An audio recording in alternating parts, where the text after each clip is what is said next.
Mr. Tedros Adhanom Ghebreyesus, Director General of the World Health Organization. Shri Tedros Adhanom Ghebreyesus विश्व स्वास्थ्य संघ के महानिदेशक।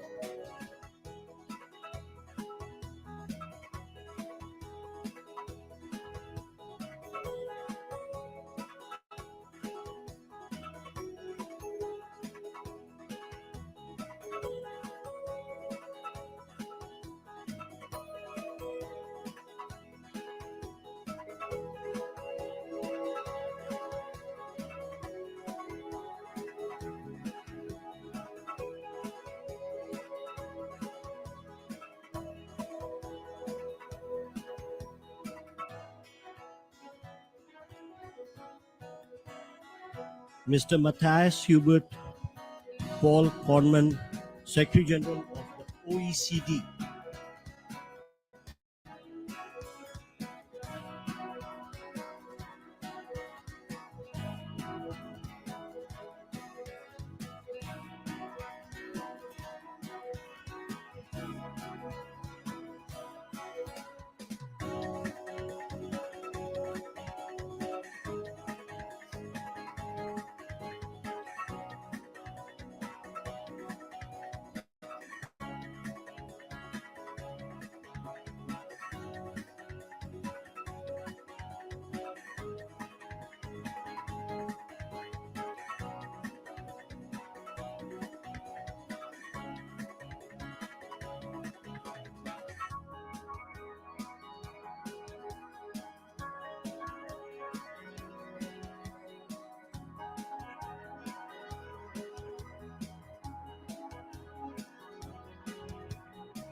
Her Excellency Ms. Nozi Okonjo-Iweala, Director General of the World Trade Organization.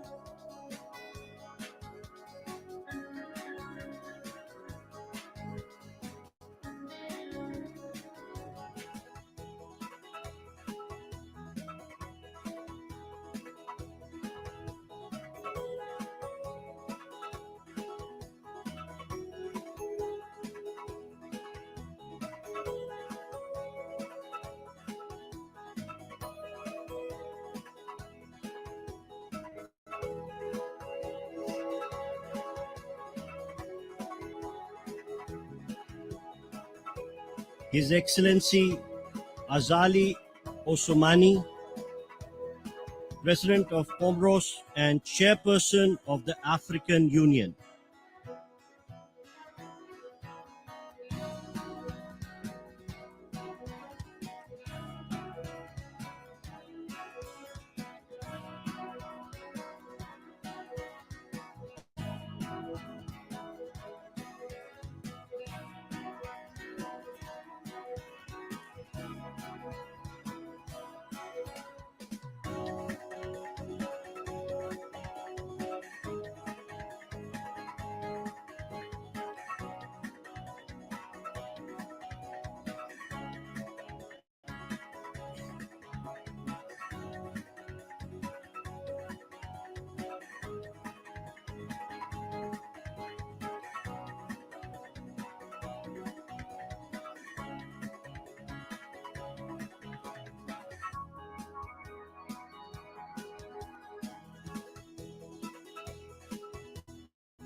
His Highness Syed Asad bin Tariq Al Said, Deputy Prime Minister of Oman.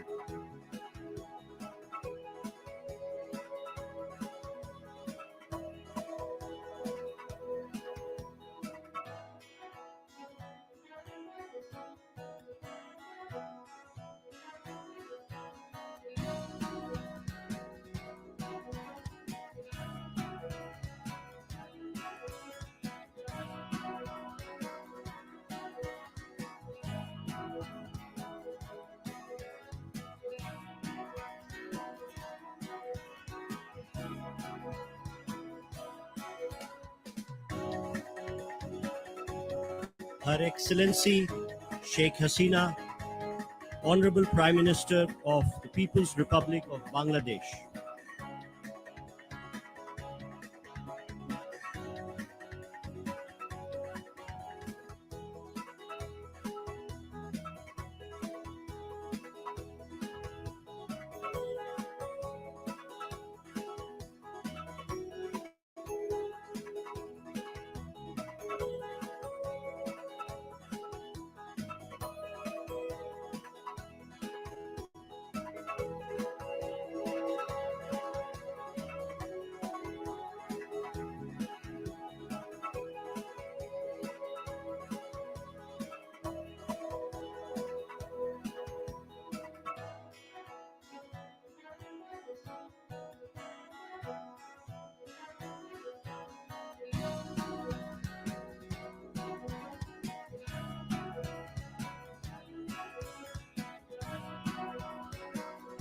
His Excellency Mr. Abdel Fattah el-Sisi, President of the Arab Republic of Egypt.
His Excellency, the Honorable Pravind Kumar Jagannath, Prime Minister of Mauritius.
His Excellency Mr. Antonio Guterres, Secretary General of United Nations.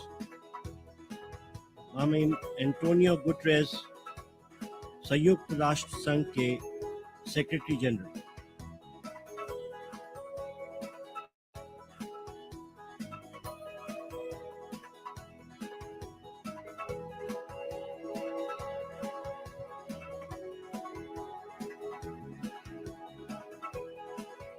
Shri Ajay Banga, world bank के अध्यक्ष।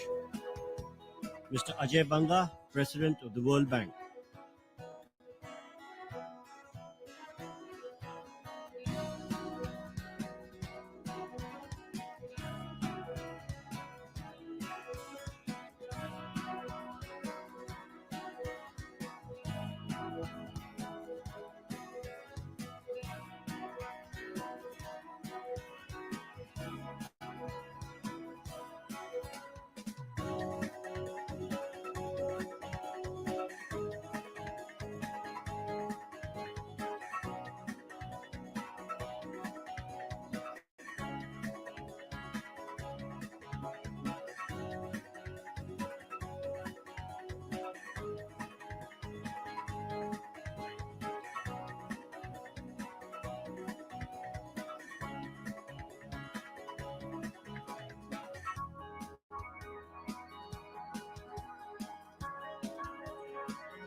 Mr. Tedros Adhanom Ghebreyesus, Director General of the World Health Organization.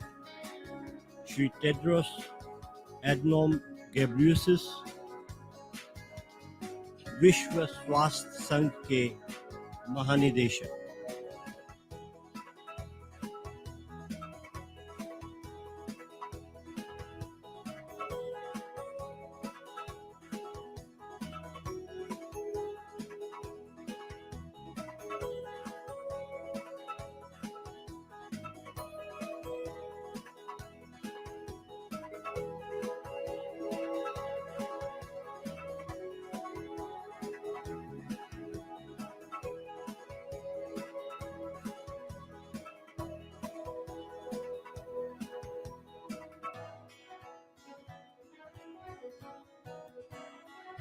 Mr. Matthias Hubert Paul Kornman, Secretary General of the OECD.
Her Excellency Ms. Mozi Okonjo-Iweala, Director General of the World Trade Organization.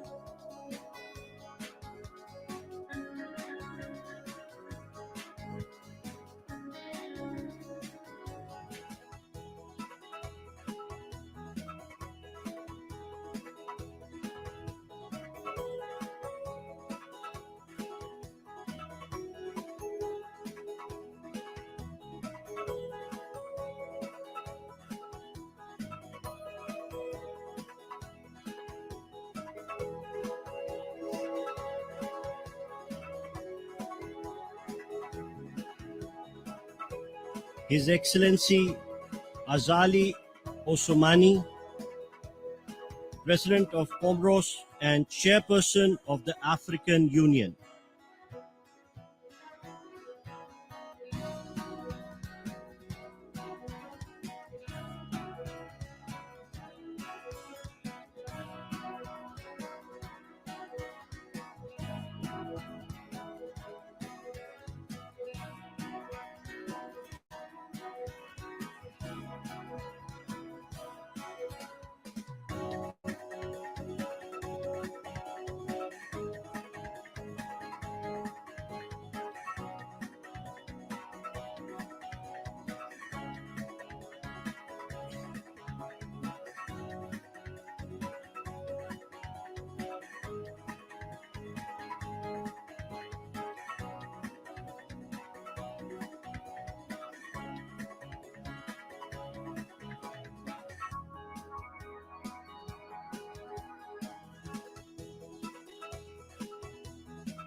His Highness Syed Asad bin Tariq Al Said, Deputy Prime Minister of Oman.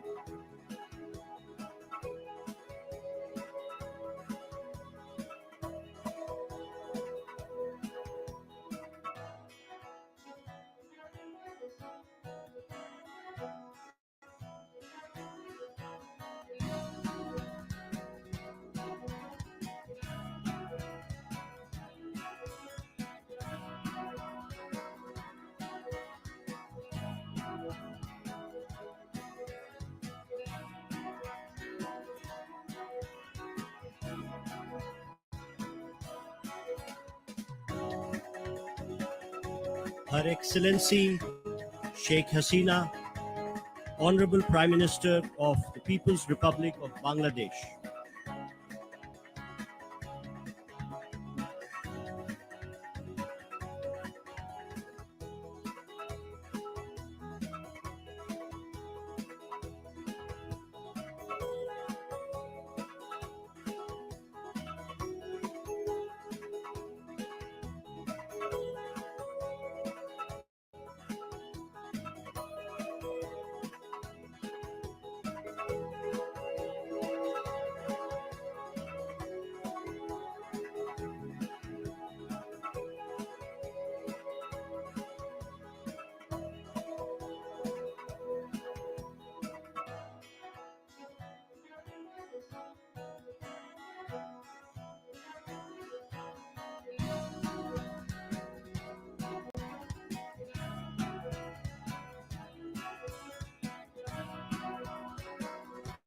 His Excellency Mr. Abdel Fattah el-Sisi, President of the Arab Republic of Egypt.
His Excellency the Honorable Pravind Kumar Jagannath, Prime Minister of Mauritius.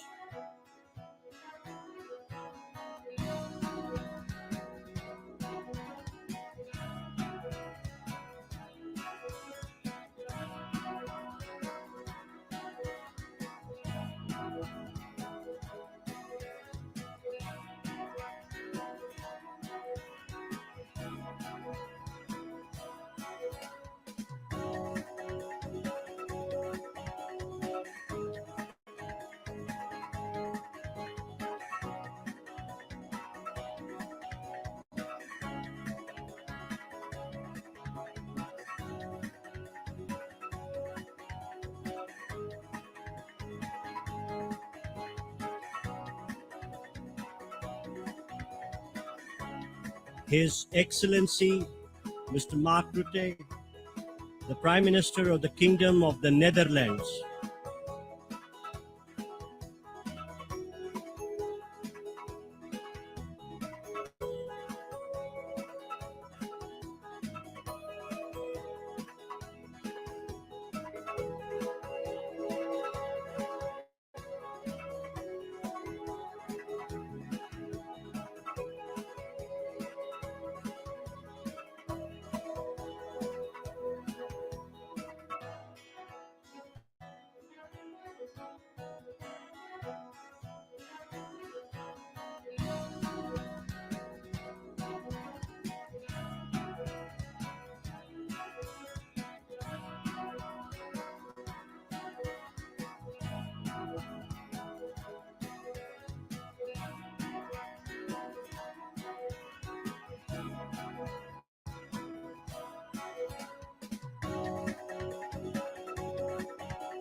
His Excellency Mr. Bola Ahmed Tinubu, President of the Federal Republic of Nigeria.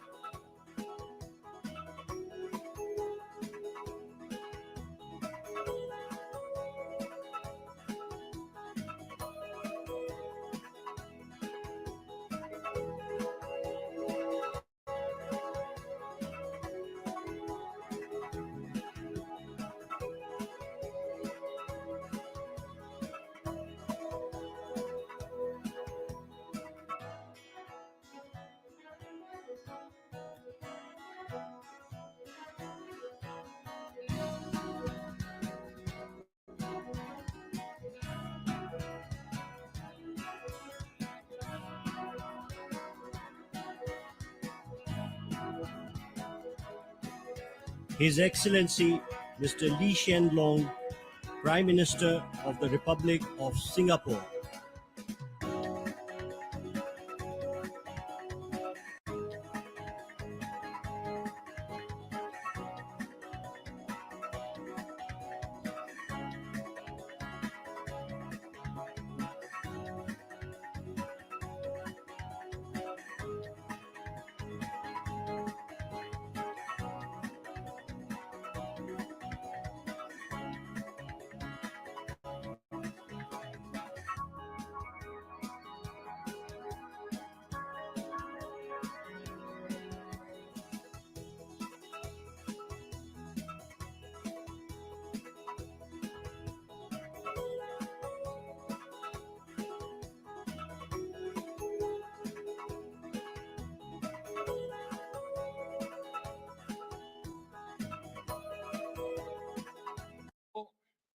Adapt करने की घोषणा करता हूं।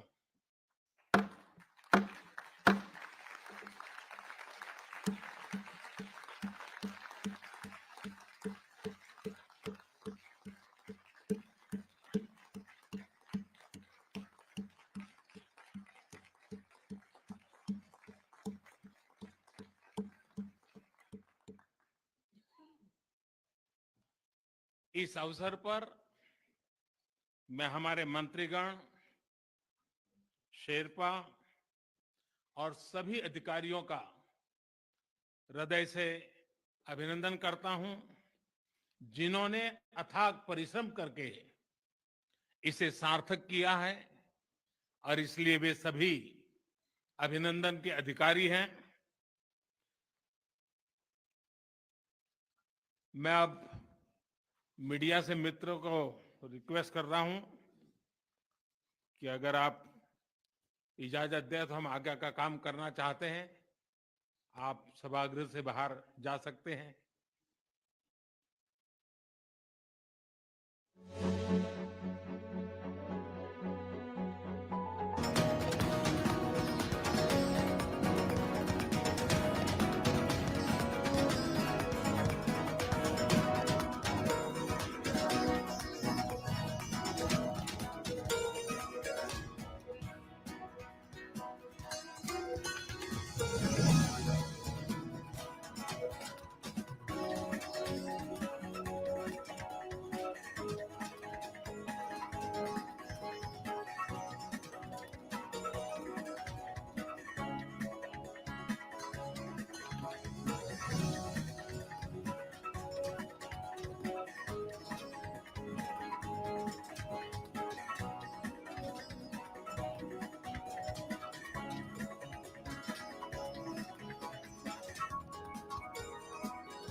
Chair of FSB.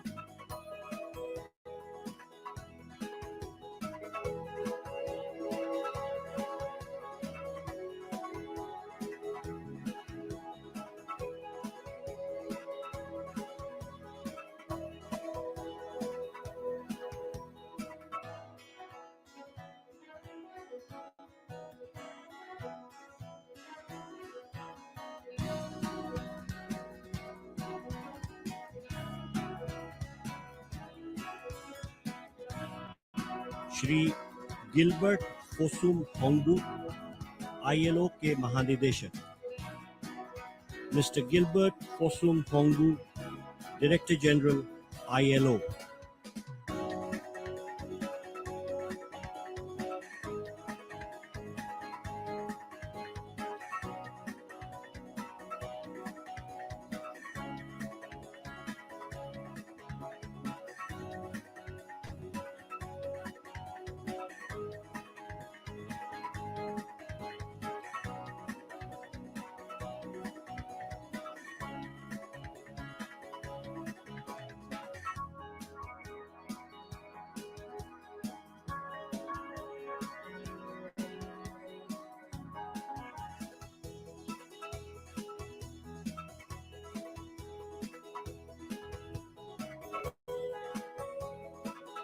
Ms.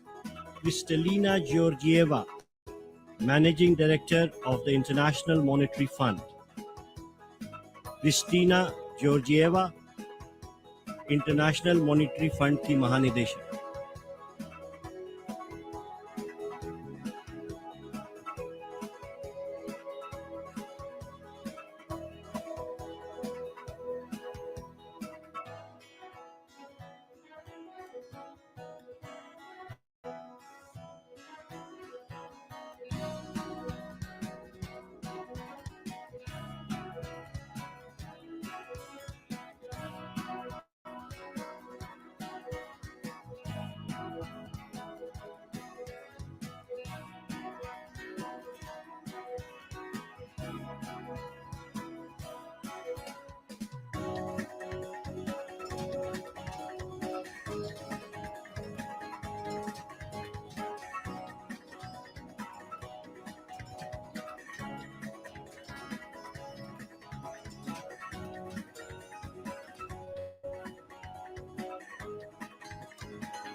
His Royal Highness Sheikh Mohammed bin Zayed Al Nahyan, President of the United Arab Emirates.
Her Excellency Ms. Raquel Bunestrero Sanchez, Minister of the Economy of United Mexican States.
His Excellency Mr. Alberto Fernandez, President of Argentina.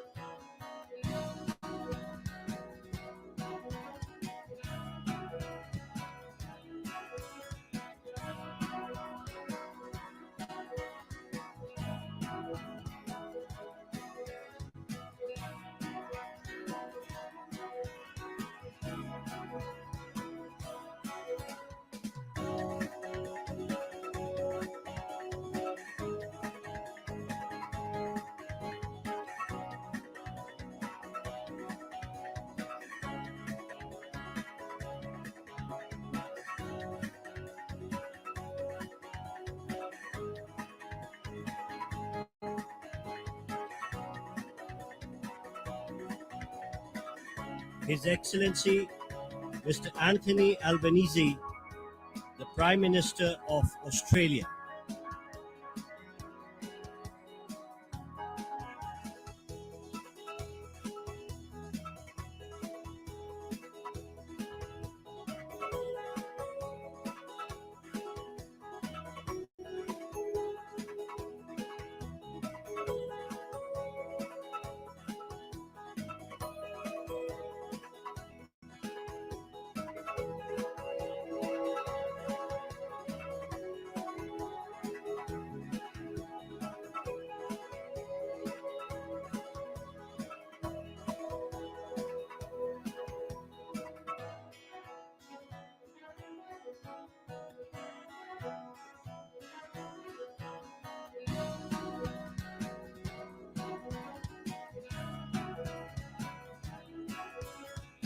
His Excellency Mr. Justin Trudeau, Prime Minister of Canada.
Her Excellency Ms. Ursula von der Leyen, President of the European Commission.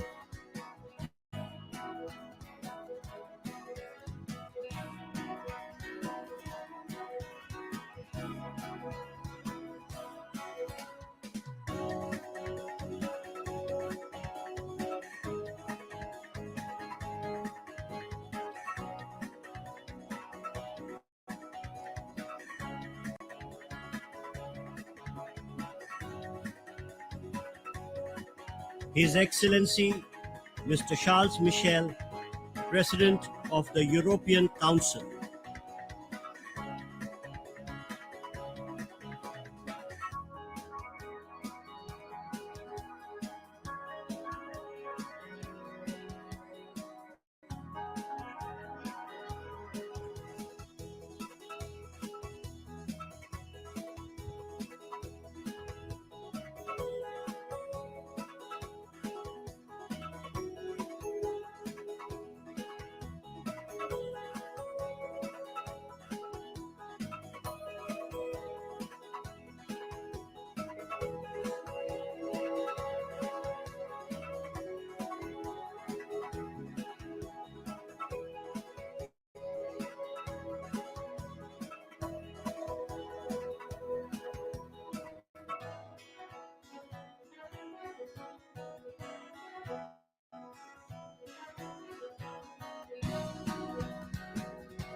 His Excellency Mr. Olaf Scholz, Chancellor of Germany,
Her Excellency Miss Giorgia Melloni, Prime Minister of Italy,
His Excellency Mr. Fumio Kishida, Prime Minister of Japan,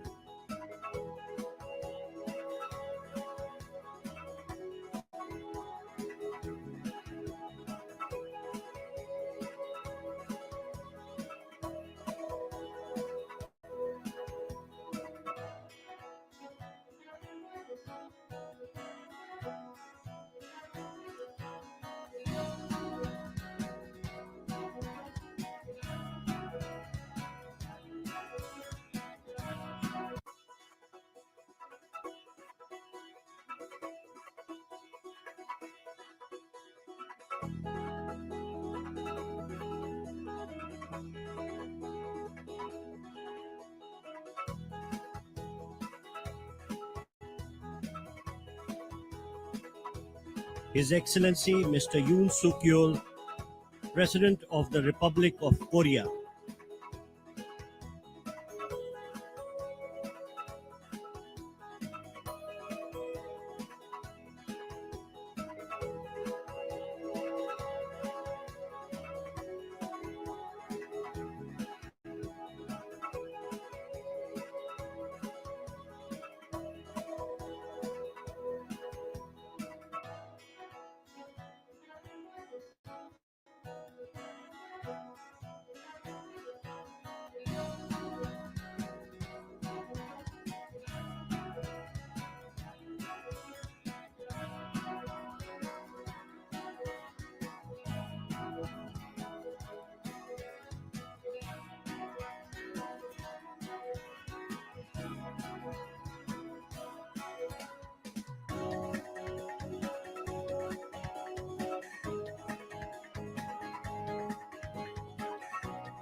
His Excellency Mr. Cyril Ramaphosa, President of the Republic of South Africa.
His Excellency Mr. Recip Erdogan, President of the Republic of Turkey.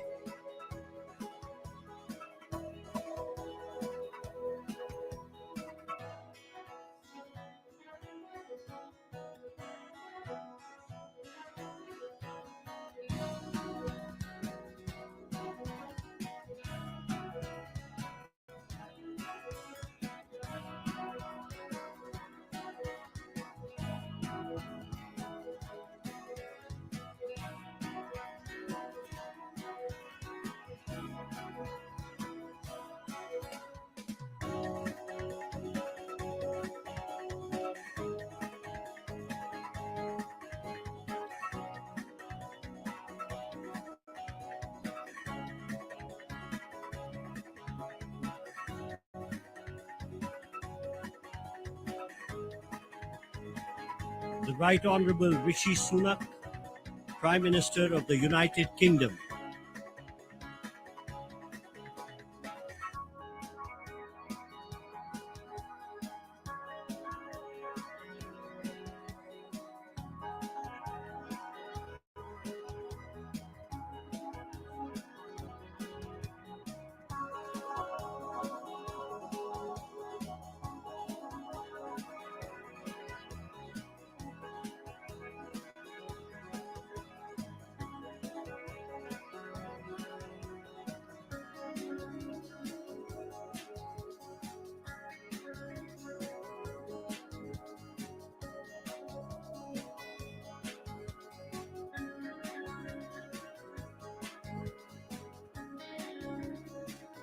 His Excellency Mr. Sergey Lavrov, Minister of Foreign Affairs of the Russian Federation.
The Right Honorable Rishi Sunak, Prime Minister of the United Kingdom.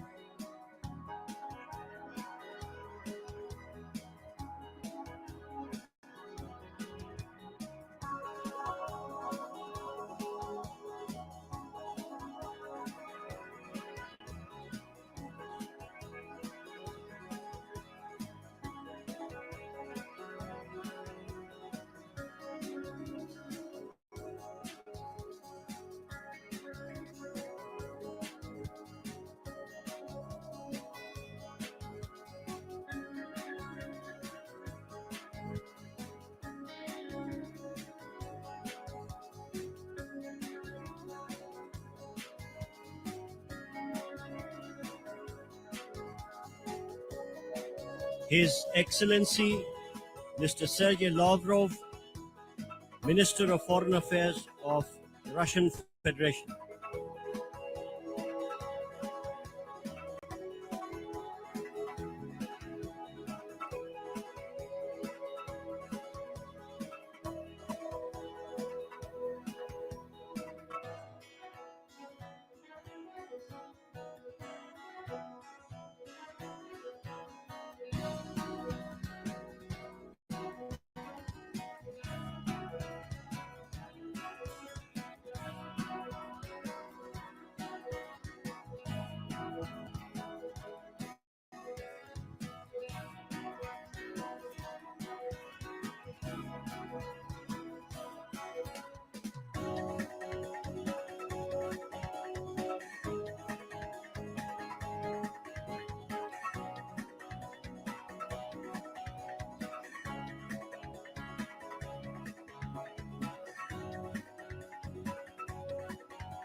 The Right Honorable Rishi Sunak, Prime Minister of the United Kingdom.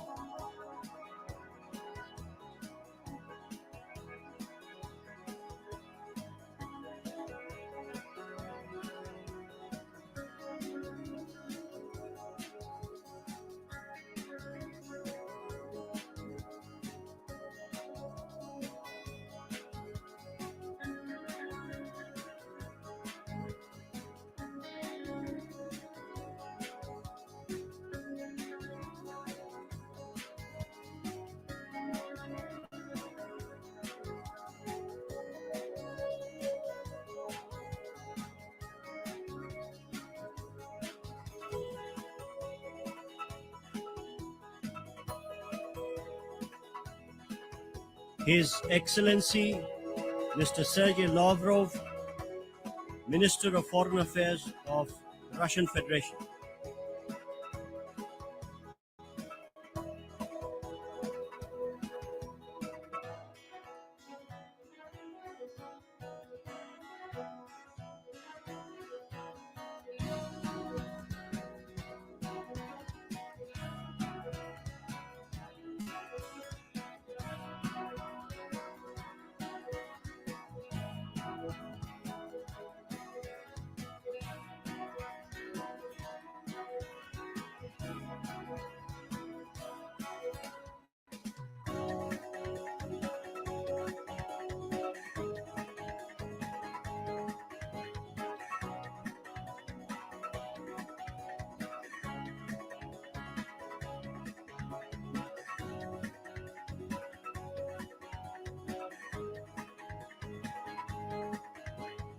His Excellency Mr. Joko Widodo, President of Indonesia.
His Excellency Luiz Inácio Lula da Silva, President of Brazil, was also accompanied by the First Lady of Brazil.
His Excellency Mr. Li Qiang, Premier of China.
His Excellency Mr. Joseph Biden, President of the United States of America.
His Royal Highness Mohammed bin Salman Al Saud, Crown Prince and the Prime Minister of the Kingdom of Saudi Arabia.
औपचारिक कार्रवाई शुरू करने से पहले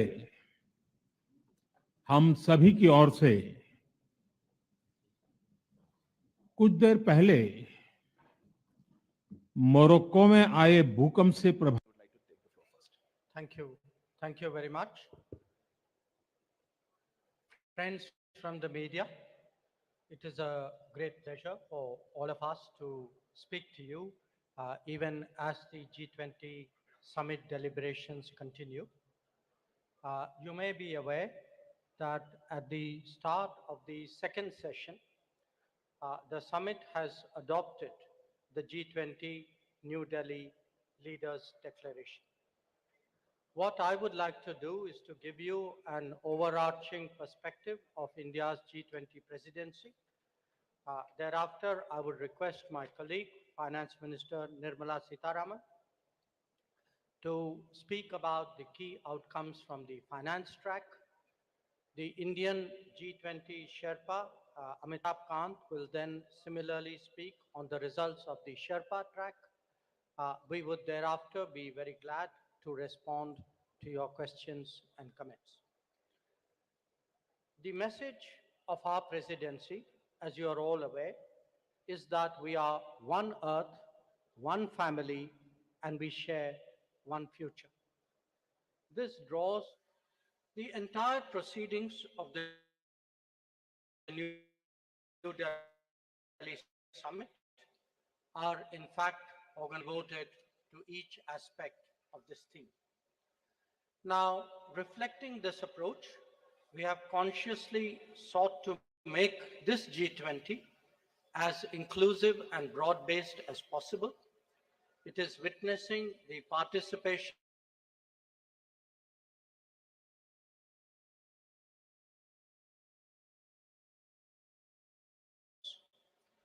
It is a matter of particular satisfaction for us that the African Union has this morning become a permanent member of the G20, that too during the Indian presidency.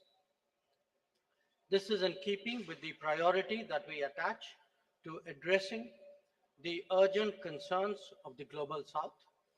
You would recall that at the beginning of our presidency, at Prime Minister Modi's initiative, 125 nations were consulted to express the voice of the global south. In terms of its organization and program, the Indian presidency, if I may say so, has been exceptional.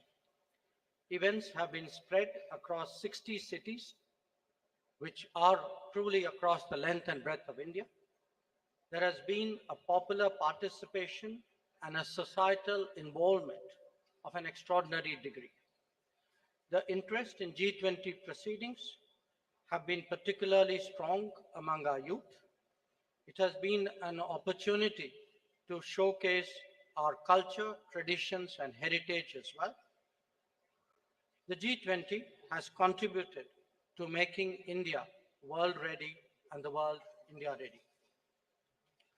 The declaration that the leaders have agreed on today focuses on promoting strong, sustainable, balanced, and inclusive growth. It seeks to accelerate progress on SDGs and has come up with an action plan accordingly. It envisages a green development pact for a sustainable future. It endorses high-level principles on lifestyle for sustainable development, voluntary principles on hydrogen, the Chennai principles for a sustainable and resilient blue economy, and the Deccan principles on food security and nutrition, among others. The transformative and inclusive role of technology has been highlighted with a focus on digital public infrastructure. The Indian presidency's proposal of a One Future Alliance has also been noted. The G20 has reaffirmed the fundamental importance of gender equality and committed to halve the digital gender gap by 2030.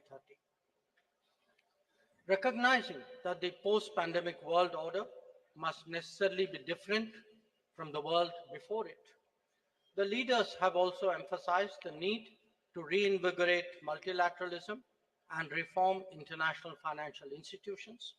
This is particularly relevant to managing global debt vulnerabilities. So, as you can see, there have been many far-reaching and very consequential policies and decisions that have been agreed upon today. Keeping all that in mind, I would, at this stage, request Finance Minister to highlight the key issues from the finance track. Thank you, Jaishankarji.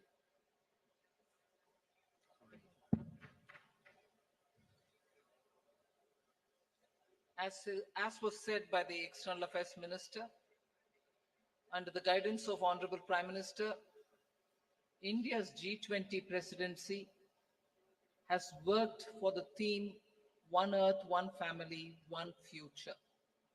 So today we are in a position to adopt, through the finance track, people-centric, action-oriented and far-sighted approach, and as a result of which several outcomes of the finance track will certainly reflect these objectives with which we started the negotiations. It has been very clear in our mind that we should ensure that no one is left behind in our pursuit of global solutions.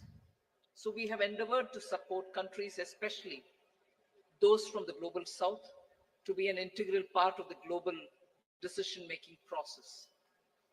The G20, as you all know, is a very diverse group. Each country is at different milestones of economic development, and their trajectory is also very different in achieving their developmental goals.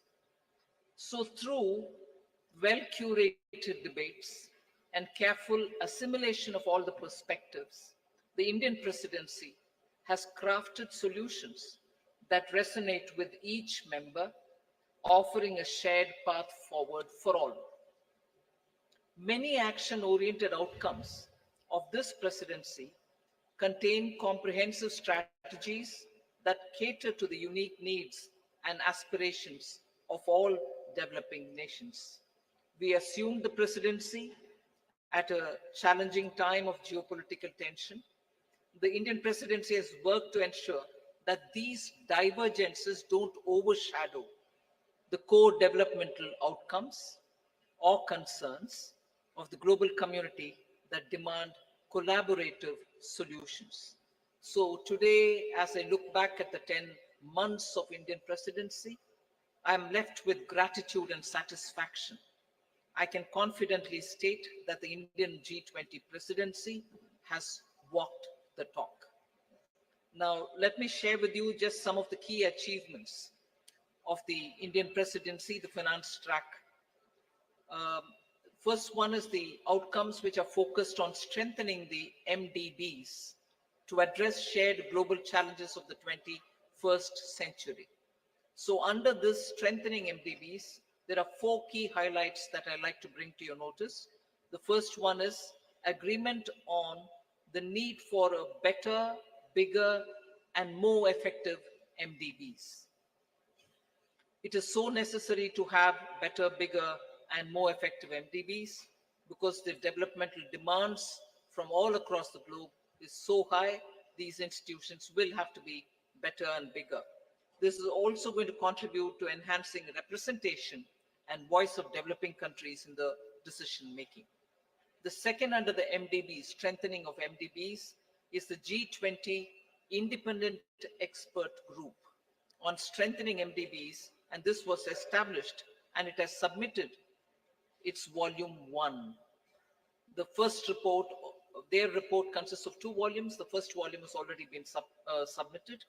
The report recommends a triple agenda that dovetails with the call for the bigger, better, and more effective MDBs.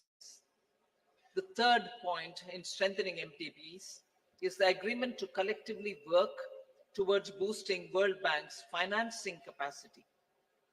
Here, the options will be explored that will deliver a powerful boost to the IBRD headroom to support low-income and middle-income countries. And the fourth, endorsement for the G20 roadmap for implementation of the recommendations of an independent panel on capital adequacy framework of the MDBs. So the CAF recommendations are focused on enabling MDBs to use their existing resources effectively. The roadmap estimates, this is going to be of interest for the media, the roadmap estimates that implementation of the CAF and the measures thereby will potentially yield additional lending headroom of approximately $200 billion over the next decade. So through these achievements, India has harnessed the opportunity provided by the G20 presidency to effectively articulate and embed the priorities of the global south in the larger global conversation on the MDB reforms. I move to the second, laying the building blocks for a globally coordinated and comprehensive policy and regulatory framework for crypto assets. The global push for clearer policies on crypto assets has gained momentum under the Indian presidency, and a global consensus is emerging on the same. The presidency will support the IMF and the FSB, and FSB is also setting the contours of the regulatory framework for a globally coordinated approach to crypto assets. So the presidency, with the support of IMF and the FSB, is setting these contours. The IMF and FSB synthesis paper, about which I've spoken to the media earlier, including a roadmap. On that, I just want to give my observation. This synthesis paper delves into how the policy and regulatory frameworks developed by the IMF and the FSB, alongside the other standard-setting bodies, will fit together and interact with each other. This paper is now available in the public domain for all of you all to see. The third one, which I'd like to draw your attention to, is the financial inclusion and productivity gains through digital public infrastructure. India, as you all are aware, through the India Stack, became the first country to develop all three foundational DPIs: the digital identity, the real-time fast payment, and a platform to safely share personal data without compromising privacy. So embedded this concept in the G20 financial inclusion agenda by formulating G20 policy recommendations for advancing financial inclusion and productivity gains through digital public infrastructure. This set of recommendations cover 5 aspects: use of DPIs and accelerating financial inclusion, fostering well-designed DPIs, regulatory and supervisory aspects of DPI, institutional and governance arrangements by DPI, and ensuring customer protection. So DPI has also been integrated into the G20 Financial Inclusion Action Plan, the FIAP, which will run between 2024 and 2026. That's a strong legacy of the Indian presidency. We also assume the co-chair of the Global Partnership for Financial Inclusion.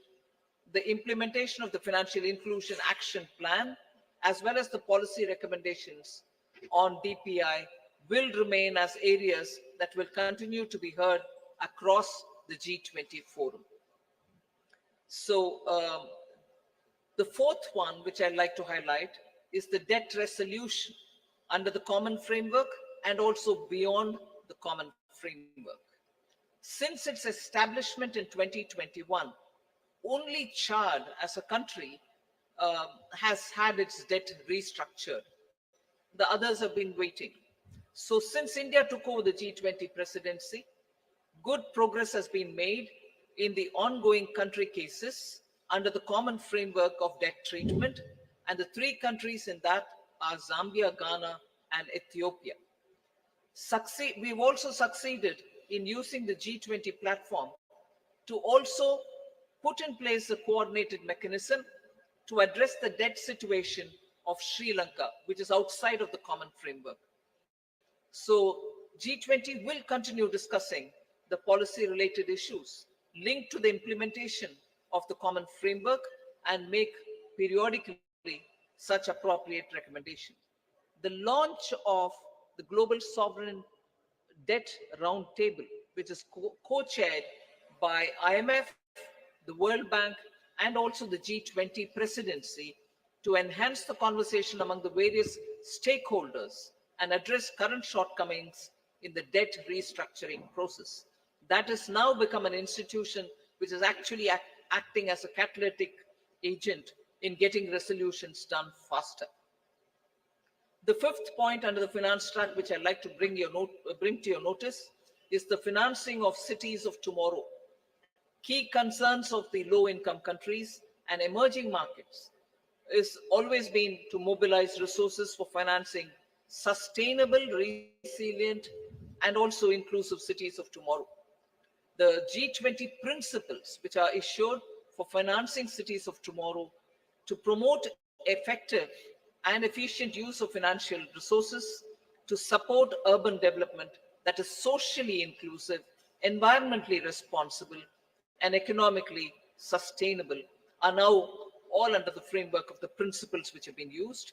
The MDBs and the development financial institutions can use these principles in their financing plans for urban infrastructure.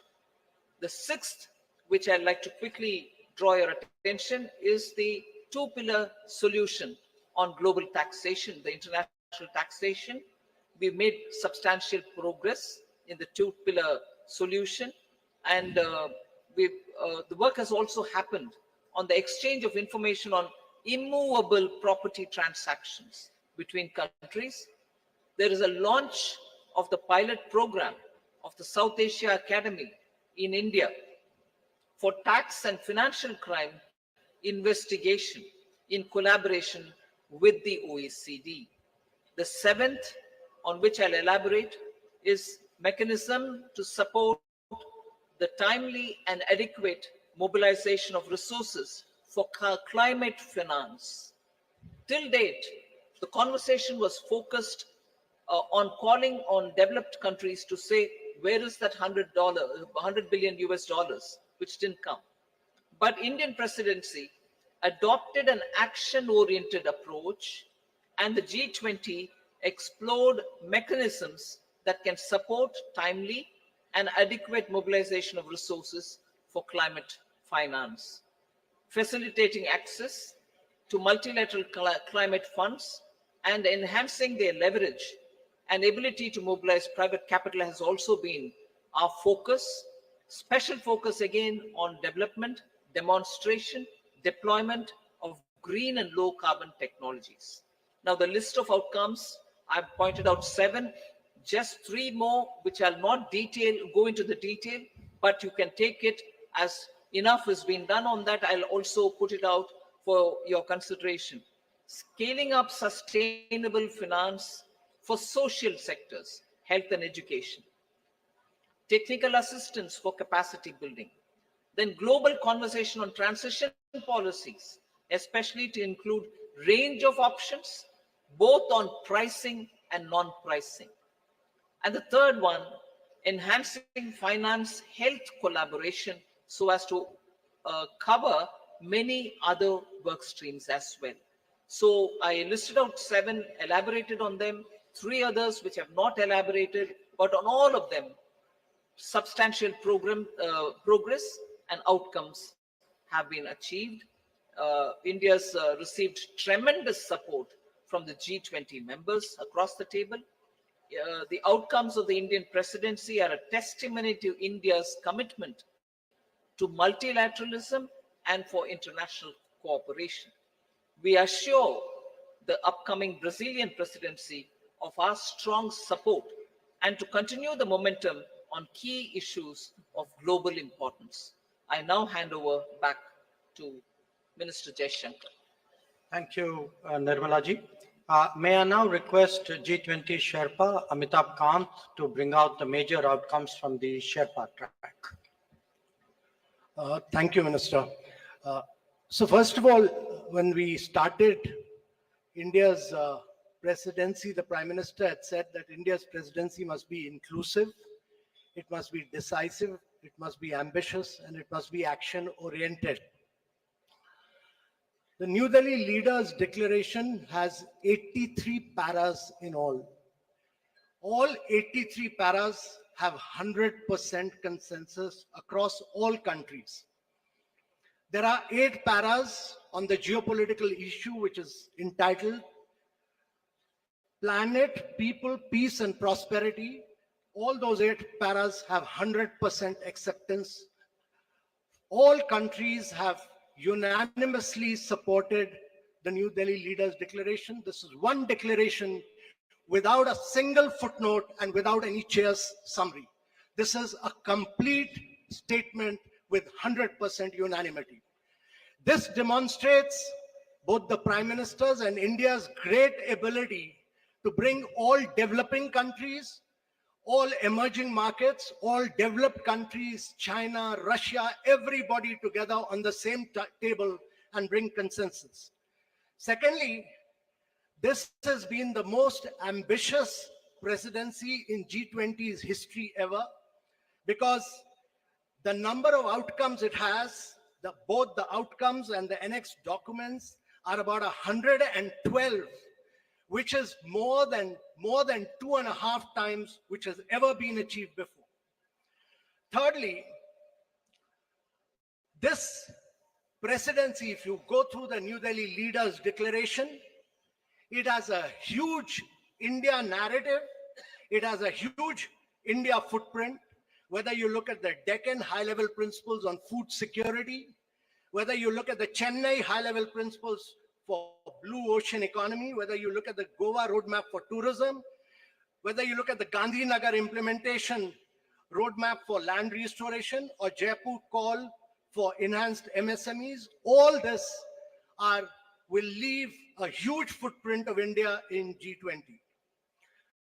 So one of the key achievements to my mind, one is that we've achieved a very major green development pact in today's world of climate action and climate finance. Every single country has come together to focus on green development pact, which has financing, which has focused on global greenhouse gas emission by 43% by 2030, which has a doubling provision of adaptive finance by 2025, which has a global biofuel alliance, which has completely new principles of life for sustainable development, which has ending plastic pollution, which has reducing disaster risk, and a whole lot of other components put together as the Green Development Pact of the leaders of G20 countries for a greener world of tomorrow. Secondly, there is a huge focus on accelerating progress on sustainable development goals because the COVID had hit a vast segment of our population.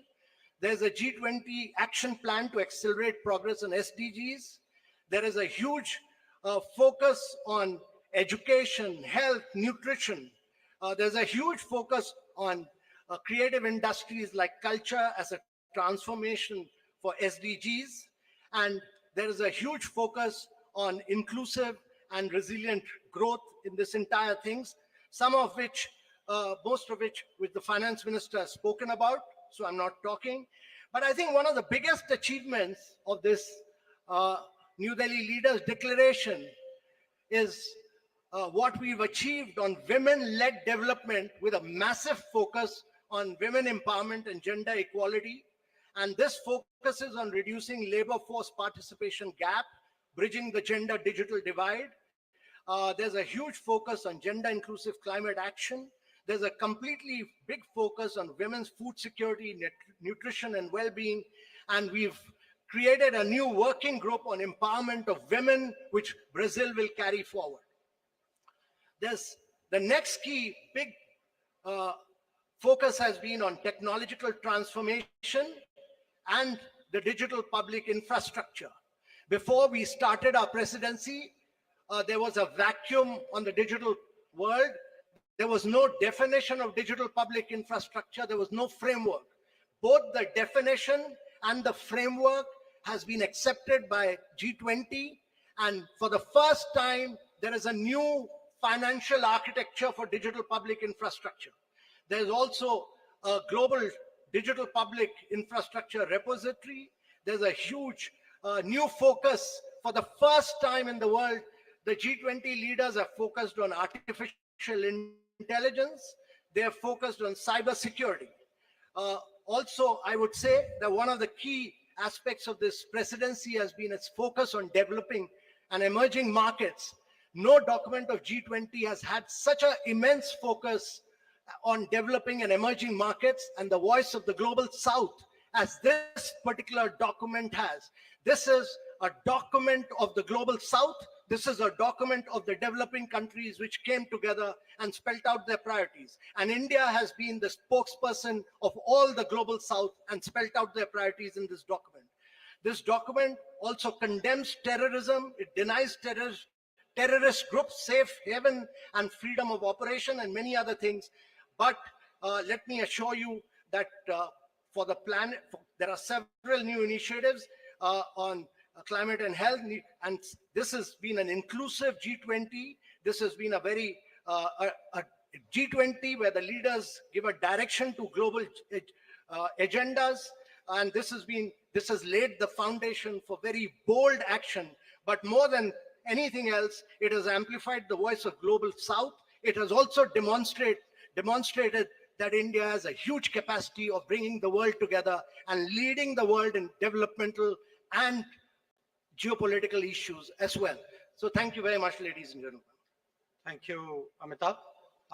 Following up on my colleagues, let me add a few more remarks. While noting that the G20 is not the platform to resolve geopolitical and security issues, the leaders recognized that they can have significant consequences for the global economy. In particular, they dwelt on the ongoing war in Ukraine and the impact it has had, especially on developing and least developing nations still recovering from the pandemic and economic disruption. The three F's, food, fuel, and fertilizers, were issues of special concern.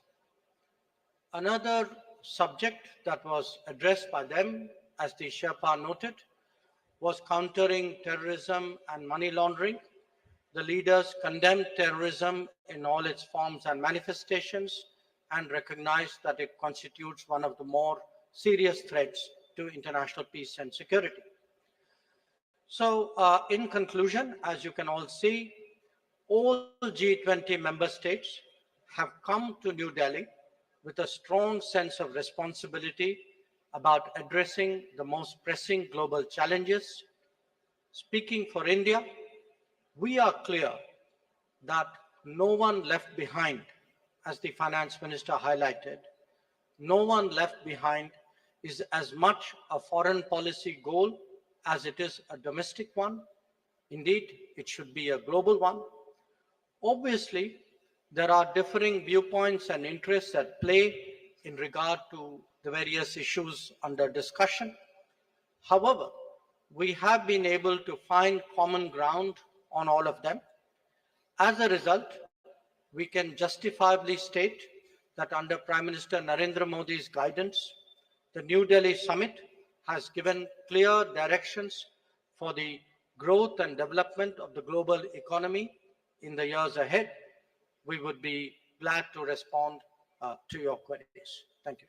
Thank you very much, sir. Before I hand over open the floor for questions, let me just mention that the document in question, the New Delhi Declaration, has been uploaded on the website about an hour ago, and please have a look at it. Let me open now the floor. I see gentlemen at the back. Yeah, right there at the back on the left. Yeah. Parikshit, right? Yeah, please.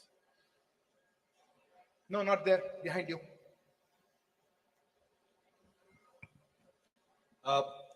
One question to... please introduce yourself and the organization. I'm Parikshit Luthra from CNBC TV 18.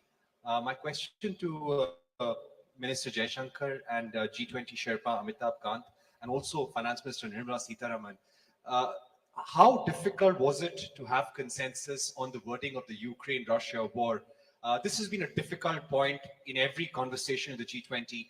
There were several drafts circulated. We heard of a new draft this morning as well. Were there any countries which actually helped India in bringing consensus on the table? I see a name. I see the lady here. Please, ma'am. Yeah, you.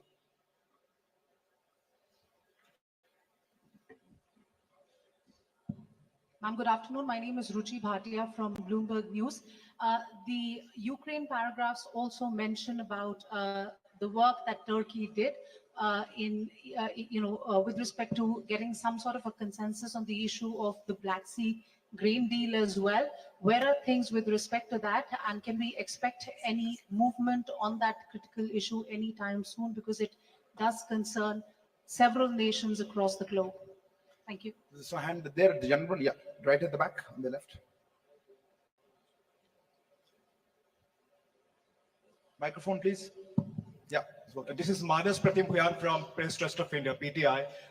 In one of the paragraphs referring to the Ukraine conflict, it is mentioned that there were different views and assessment of the situation. So how do you explain this line about having differences on the Ukraine crisis? The question to Foreign Minister or the G20 Sherpa. Gentleman here. Hi, this is Ashish Singh from the Geostrata. Going forward, how will we see action for climate-related adaptation financing for the Global South, especially with India being part of the Troika? Thanks. We'll take one last question there. Yeah, there. Yeah, the lady there. I'm sorry. Behind you, right at the back.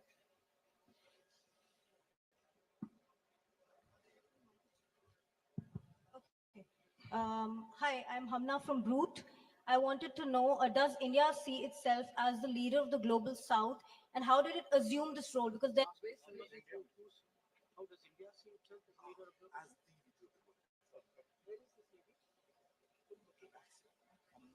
I'll just go with this talk, then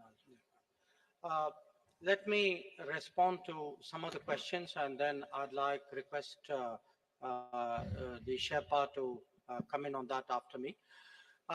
How difficult was it to forge consensus on the Ukraine issue? This, as we have pointed out, is a declaration of 83 paragraphs. It has a lot of content. There are a lot of subjects which have been covered, some of which we have spoken about. But obviously, because of the ongoing conflict, the strong views about it, considerable time was spent, especially in the last few days, in regard to geopolitical issues, which really centered around the war in Ukraine. The question who helped, I mean, eventually everybody helped because everybody came together for the consensus. But I think if Sherpa would bear me out, I think the emerging markets took a particular lead on this, and many of us have a strong history of working together.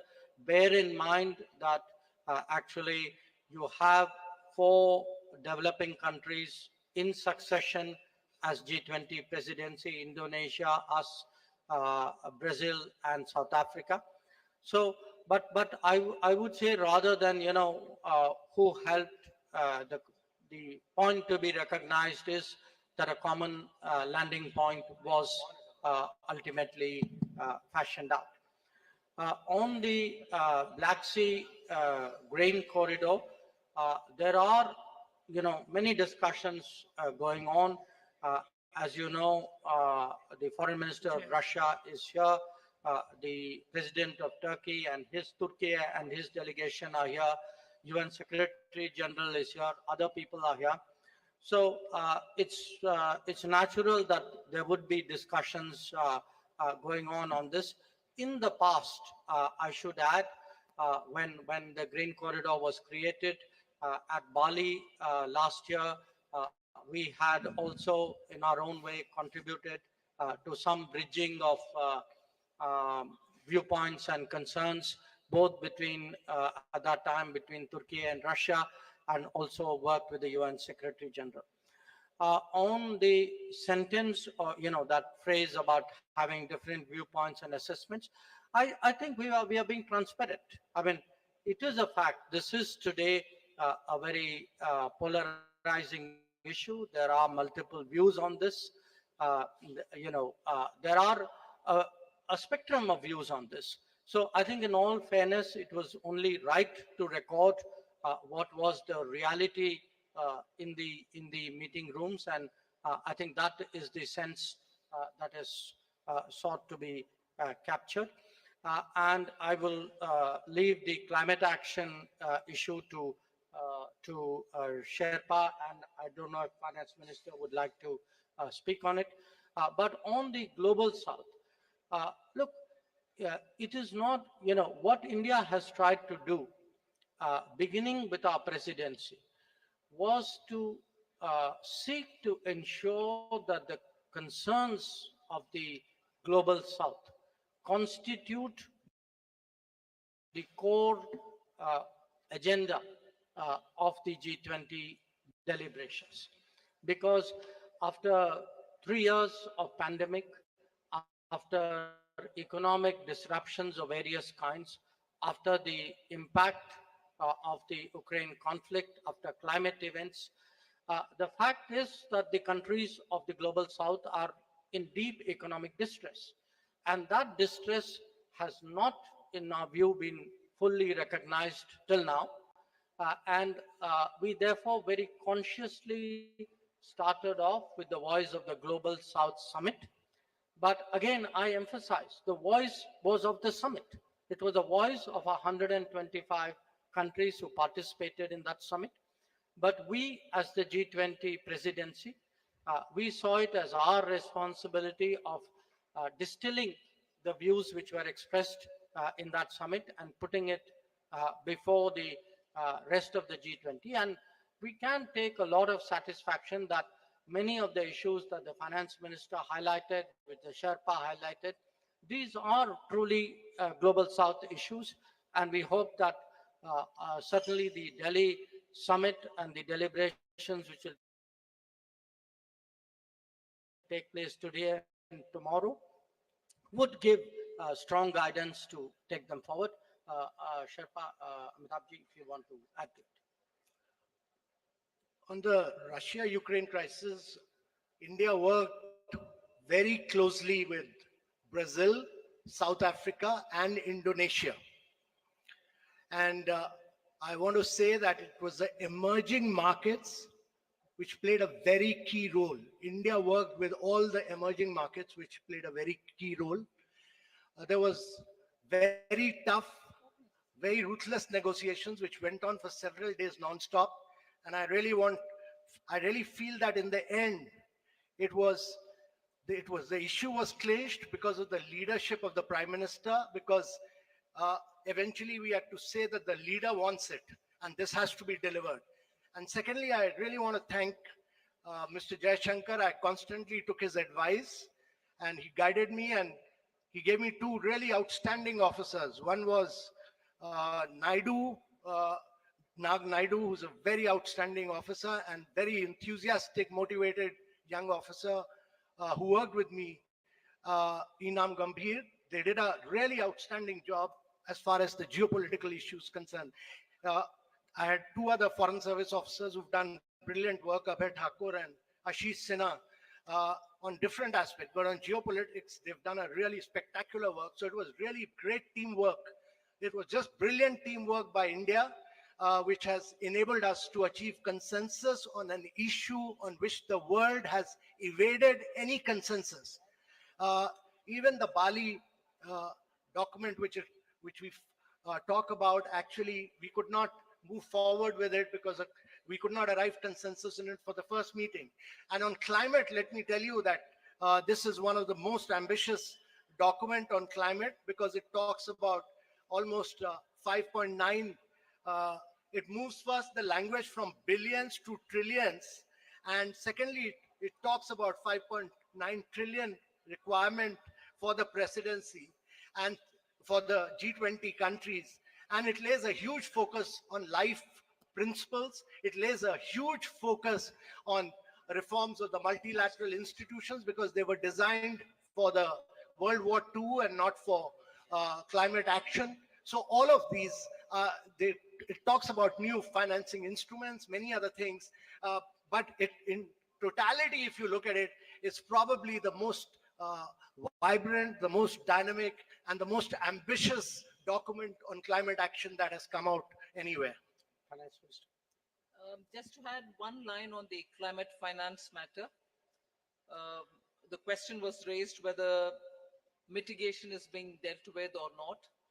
It deals with the mitigation, all right, but it also looks at adaptation and resilience. I think now the debate on climate finance is also moving much more into resilience, whether it is infrastructure or planning for it or funding. Resilience takes precedence. That is one. And second, country, particularly on climate, is so different from one another. So this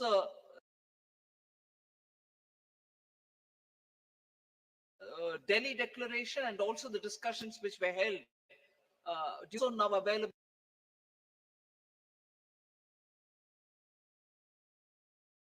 for countries to adopt. It is not just going to be price it if it is carbon intensive, a lot more friendlier to countries with different carbon emission levels.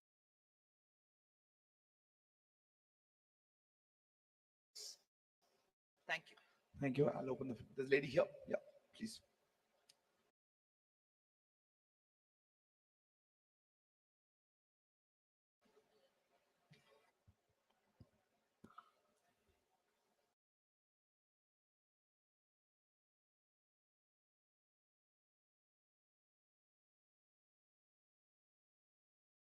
Hello. Yeah. Good evening. Global acceptance of the fact, or at least a G20 acceptance of the fact regarding and globally that you see. Thank you.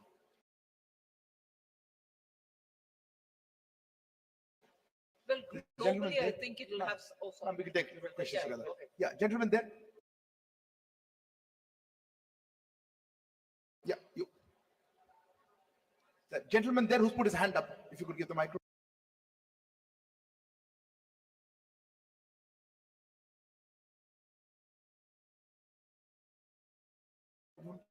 Yes, sir, you go ahead. You had the floor. Yeah, go ahead. No, not you, sir. Okay. His achievement a step towards achieving what India has described as a world of greater multi-alignment as opposed to the more old-fashioned.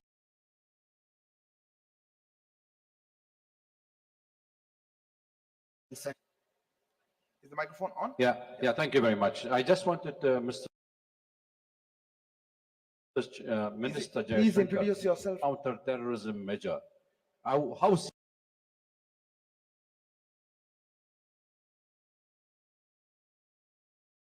serious was the members of the G20 and fighting terrorism together? Samira Hussain with BBC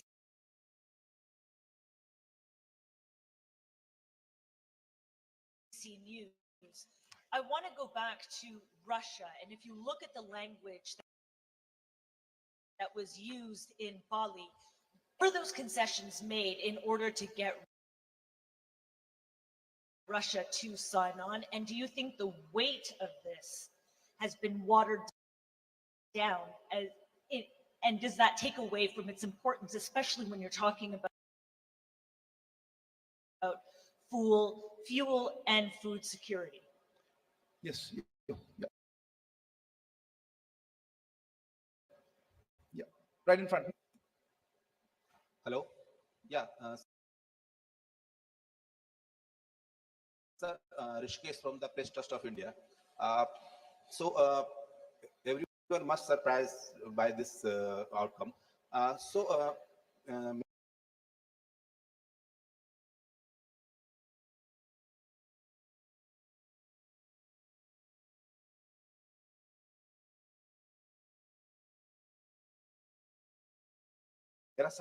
What was there? What was the? Did you have one question or two questions? One more. There was a lady, gentleman. Yeah, sitting there. Yeah, behind.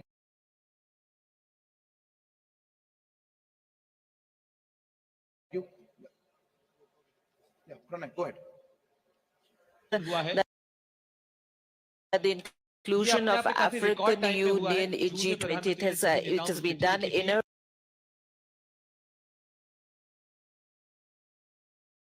record time because in June the Prime Minister इसमें शामिल है क्या कुछ इसके पीछे हुआ in this direction. Maybe Finance Minister would like to. On the inflation question, globally, of course, it's going to have an impact the moment it is executed. The understanding is executed and the grain movements start from Russia and from Ukraine. So particularly countries which have been hard pressed, which have originally and for a very long time depend full of inflation, particularly in food grains. Domestically, we've had very little grains coming in, except for edible oil, particularly sunflower oil. Our imports have not been so much dependent on these countries. There are times when we've brought in extra edible oil, and therefore to that extent, yes, it will certainly have an impact on domestic inflation as well. But largely, India's domestic inflation is affected by vagaries of the monsoon or supply side problems. Global impact is not as much as countries which are outside dependent on grains coming completely for their consumption from outside. If I could respond to the question whether this is a world of monthly alignment. I mean, first of all, when we are talking about G20, let us remember that this is a forum for international economic cooperation. Its primary focus is on economic growth and development. And in a way, the G20 itself is a reflection of multipolarity. The fact that there was, in a way, the salience of G7 was a decade ago replaced by the salience of the G20. I think that itself was a statement. Now, what you see before you in terms of the leaders' declaration and the discussions that are going on are obviously discussions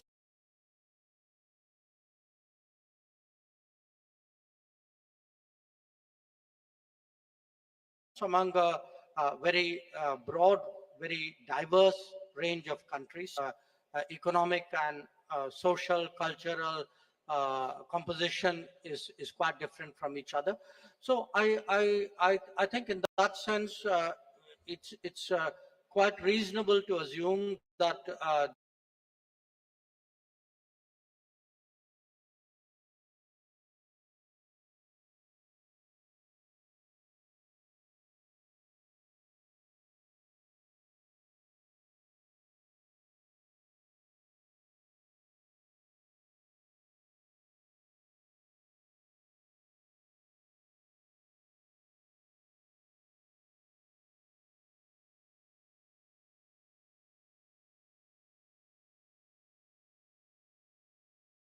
there is a certain, there's a 75 speaks about trafficking and diversion of small arms and light weapons. So I think these are concerns. So within the G20, I think these conversations are quite helpful, but obviously in terms of policy action, they will be carried into their particular mechanisms and forums which focus on the issue.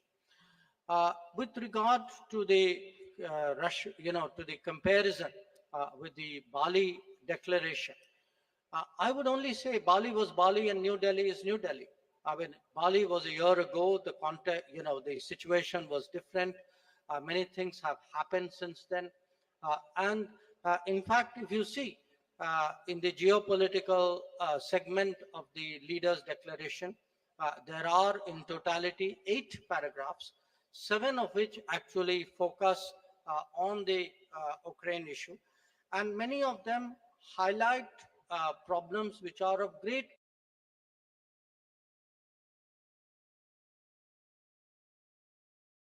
contemporary impeded deliveries of grain, foodstuff, and fertilizers, the issues of attacks on the relevant infrastructure. So I think it's, one should not have a theological view of this. I think the New Delhi Declaration responds to the situation and concerns as it is today, just as the Bali Declaration did in a situation which was there a year ago. And finally, with regard to the your question was about PM's personal bonding. Today, in fact, not just today, yesterday, and in some cases at the Jakarta East Asia Summit as well, where the Prime Minister was there. Prime Minister did speak to a number of his counterparts with regard to what was under discussion at this summit.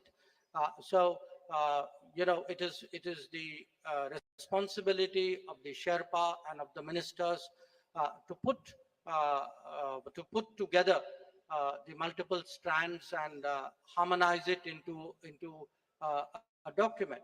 But at the end of the day, I mean, I obviously do not want to go into very specific details, but at the end of the day, there are always gaps and issues and viewpoints.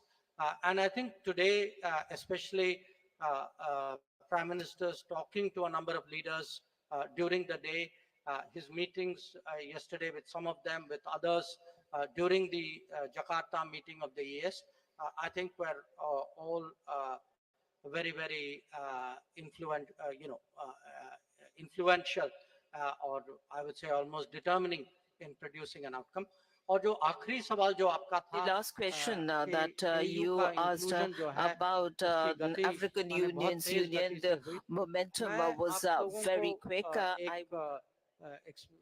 एक याद दिलाना चाहता हूं कि जो बाली summit के दौरान, बाली के समिट के अंत में जो उस समय अफ्रीकन यूनियन के अध्यक्ष जो थे, सेनेगल के राष्ट्रपति थे मैकी सॉल, तो वो उस समय प्रधानमंत्री और इंडोनेशिया के राष्ट्रपति के पास आए और उनकी शिकायत थी कि G20 की सदस्यता के बारे में जो अफ्रीकन यूनियन का जो हक जो बनता है उस पर बिल्कुल चर्चा नहीं हुई।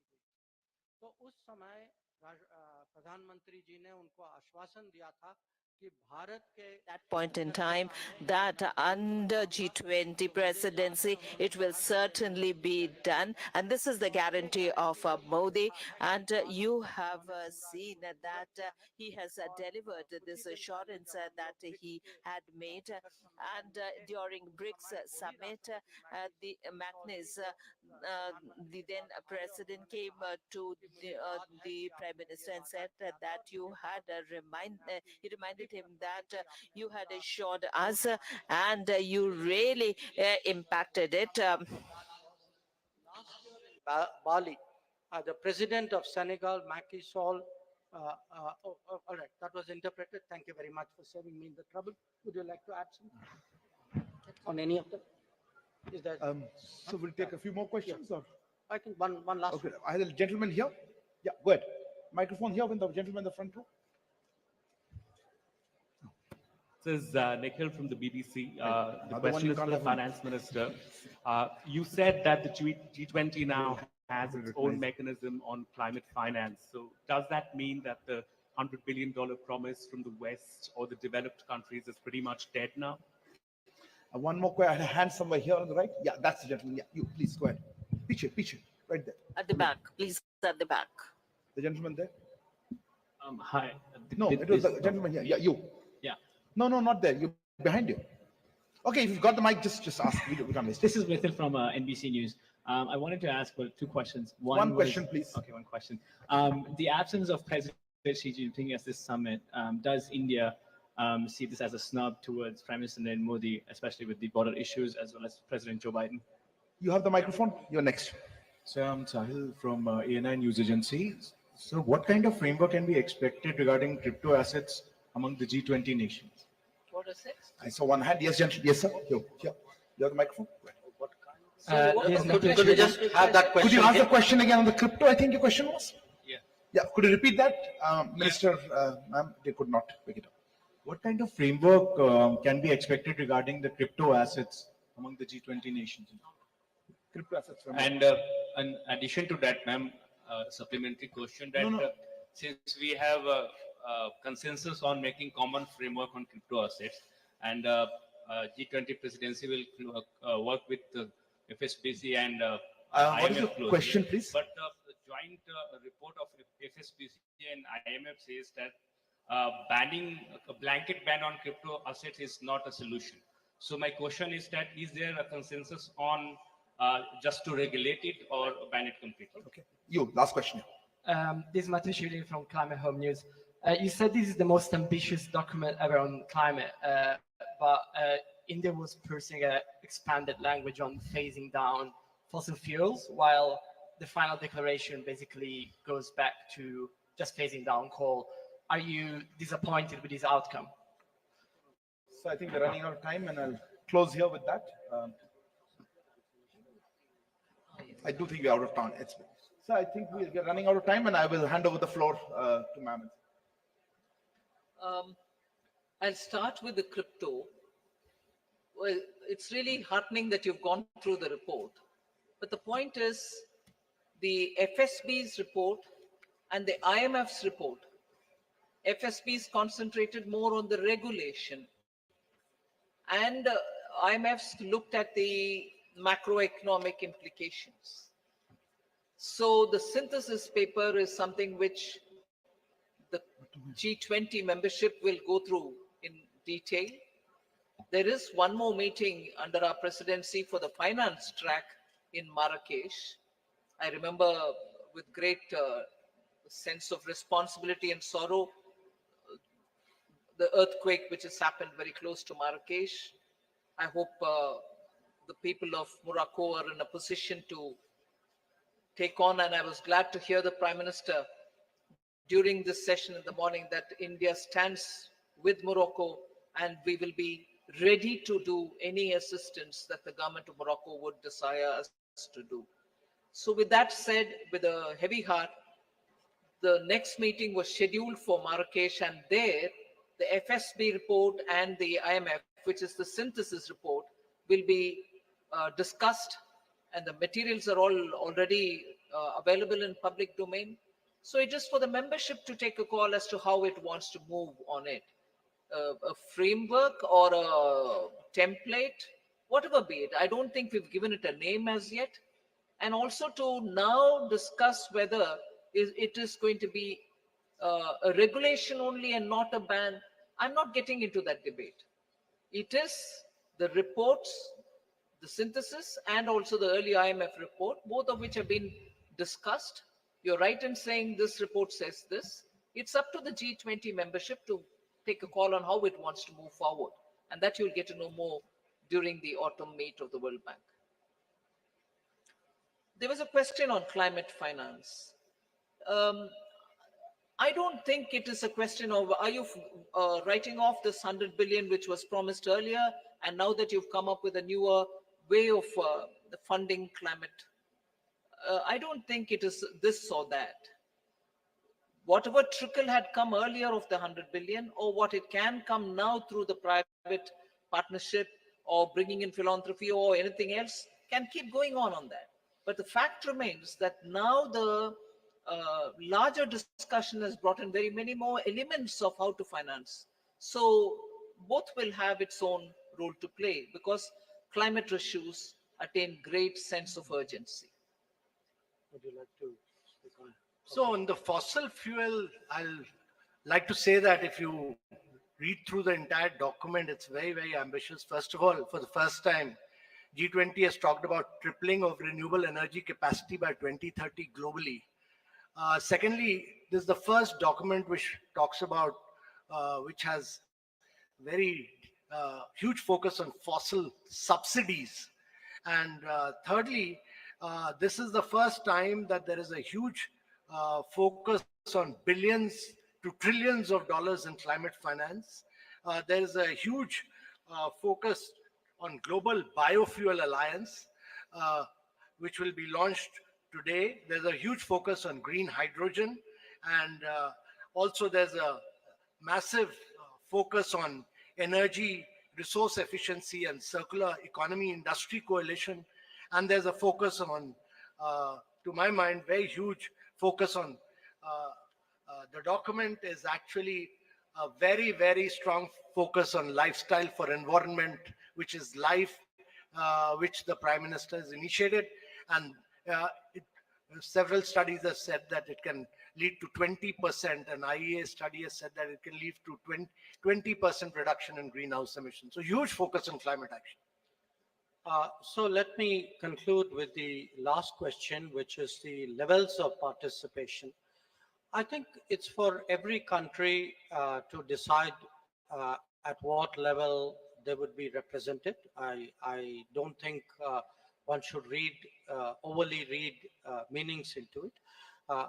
What I think is important is what is the position which that country has taken, how much that country has contributed to the deliberations and the outcomes. And I would say here that, all the G20 members, and since the question was asked specifically about China, I would say China as well, that China was very supportive of the various outcomes, and it is only because the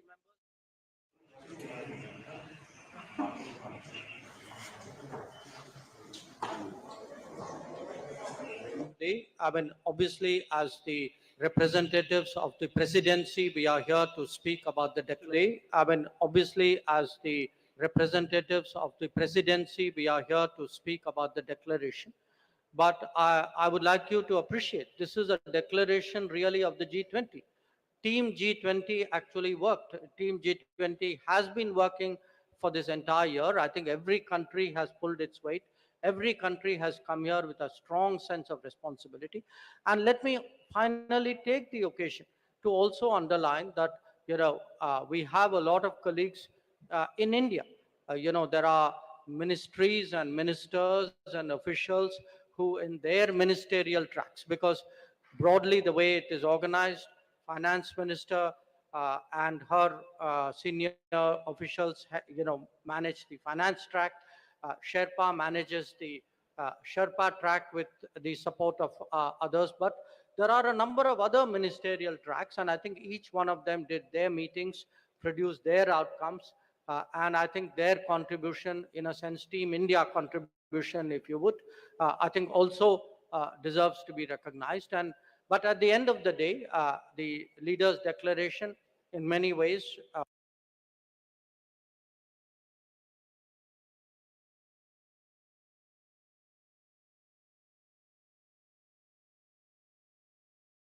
there are a lot of ideas which came from him personally. Sherpa just mentioned life as an example, and I would say, and Biofuel Alliance is another one. And yes, the green hydrogen as well. So the point is, this has been led by the Prime Minister, but it has been a collective effort by all of us within the Indian government and the Indian system, but also all our colleagues in the G20. And I would like to take this occasion to really recognize that and appreciate that. Thank you. Thank you very much. Thank you, Honorable Minister Sherpa, Finance Deputy and Climate Chief Negotiator G20. Also to all of you for coming at short notice. Thank you and good afternoon.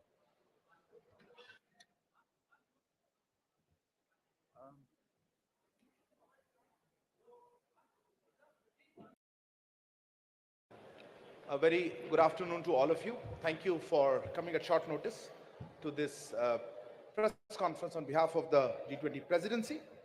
To give us a sense of the recent developments that have taken place, we have the pleasure of having with us Honorable External Affairs Minister Dr. S. Jaishankar, Honorable Finance Minister Madam Nirmala Sitharaman, Sherpa Amitabh Kant sir, Secretary DA, also Foreign Secretary sir, as well as Shri Shingla, Chief Coordinator of the G20.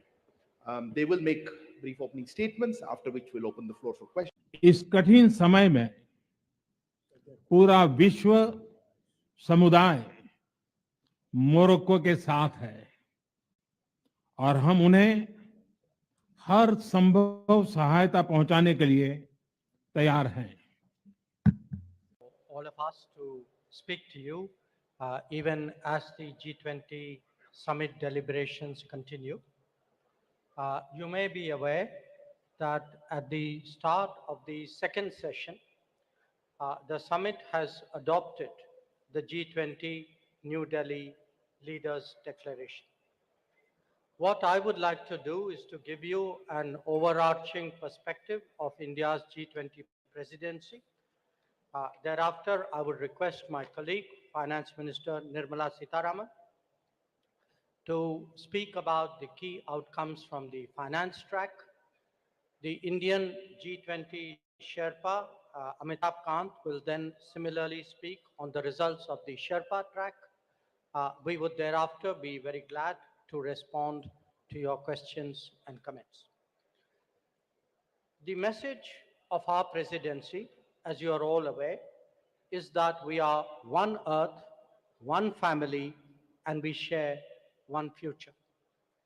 This draws the entire proceedings of the New Delhi summit are in fact organized accordingly, with 3 sessions devoted to each aspect of this theme. Now, reflecting this approach, we have consciously sought to make this G20 as inclusive and broad-based as possible. It is witnessing the participation of its 20 member states, 9 invitee nations, and 14 international organizations.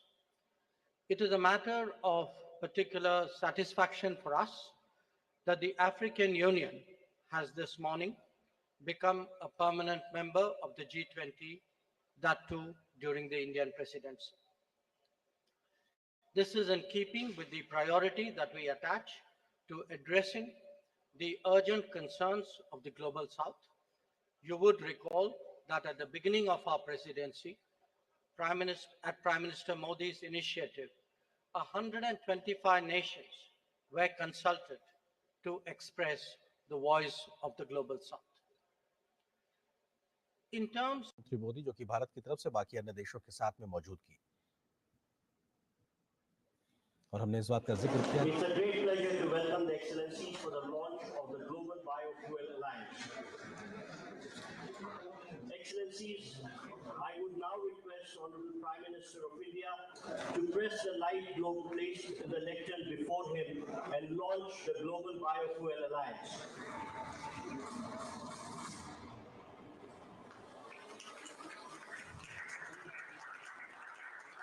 To support respective net zero targets, to solve the energy quadrilemma, to strengthen circular economy, and provide cost-effective and environmentally favorable alternative. Global sustainable biofuels production needs to triple by 2030.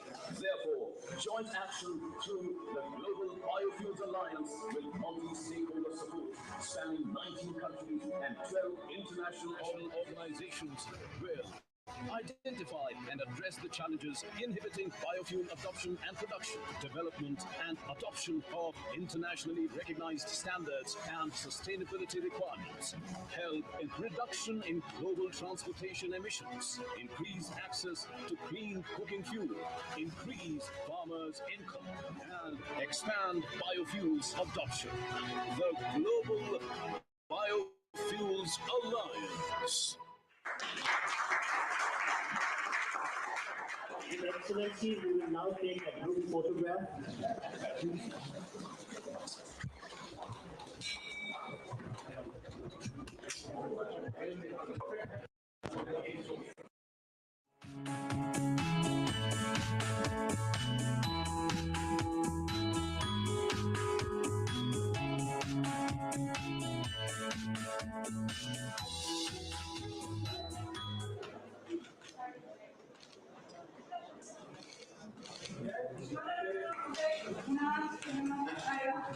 Thank you, Excellencies, for launching the Global Biofuel Alliance.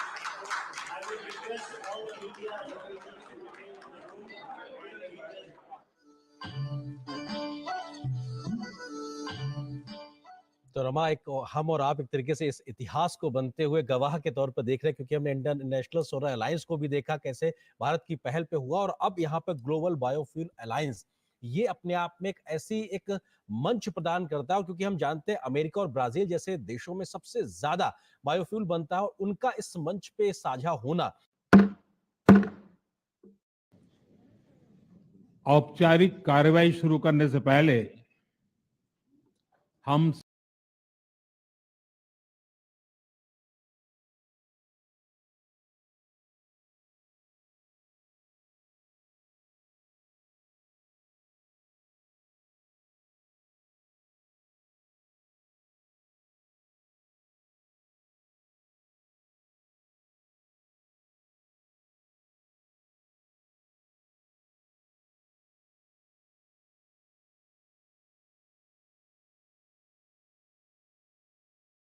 objectives with which we started the negotiations.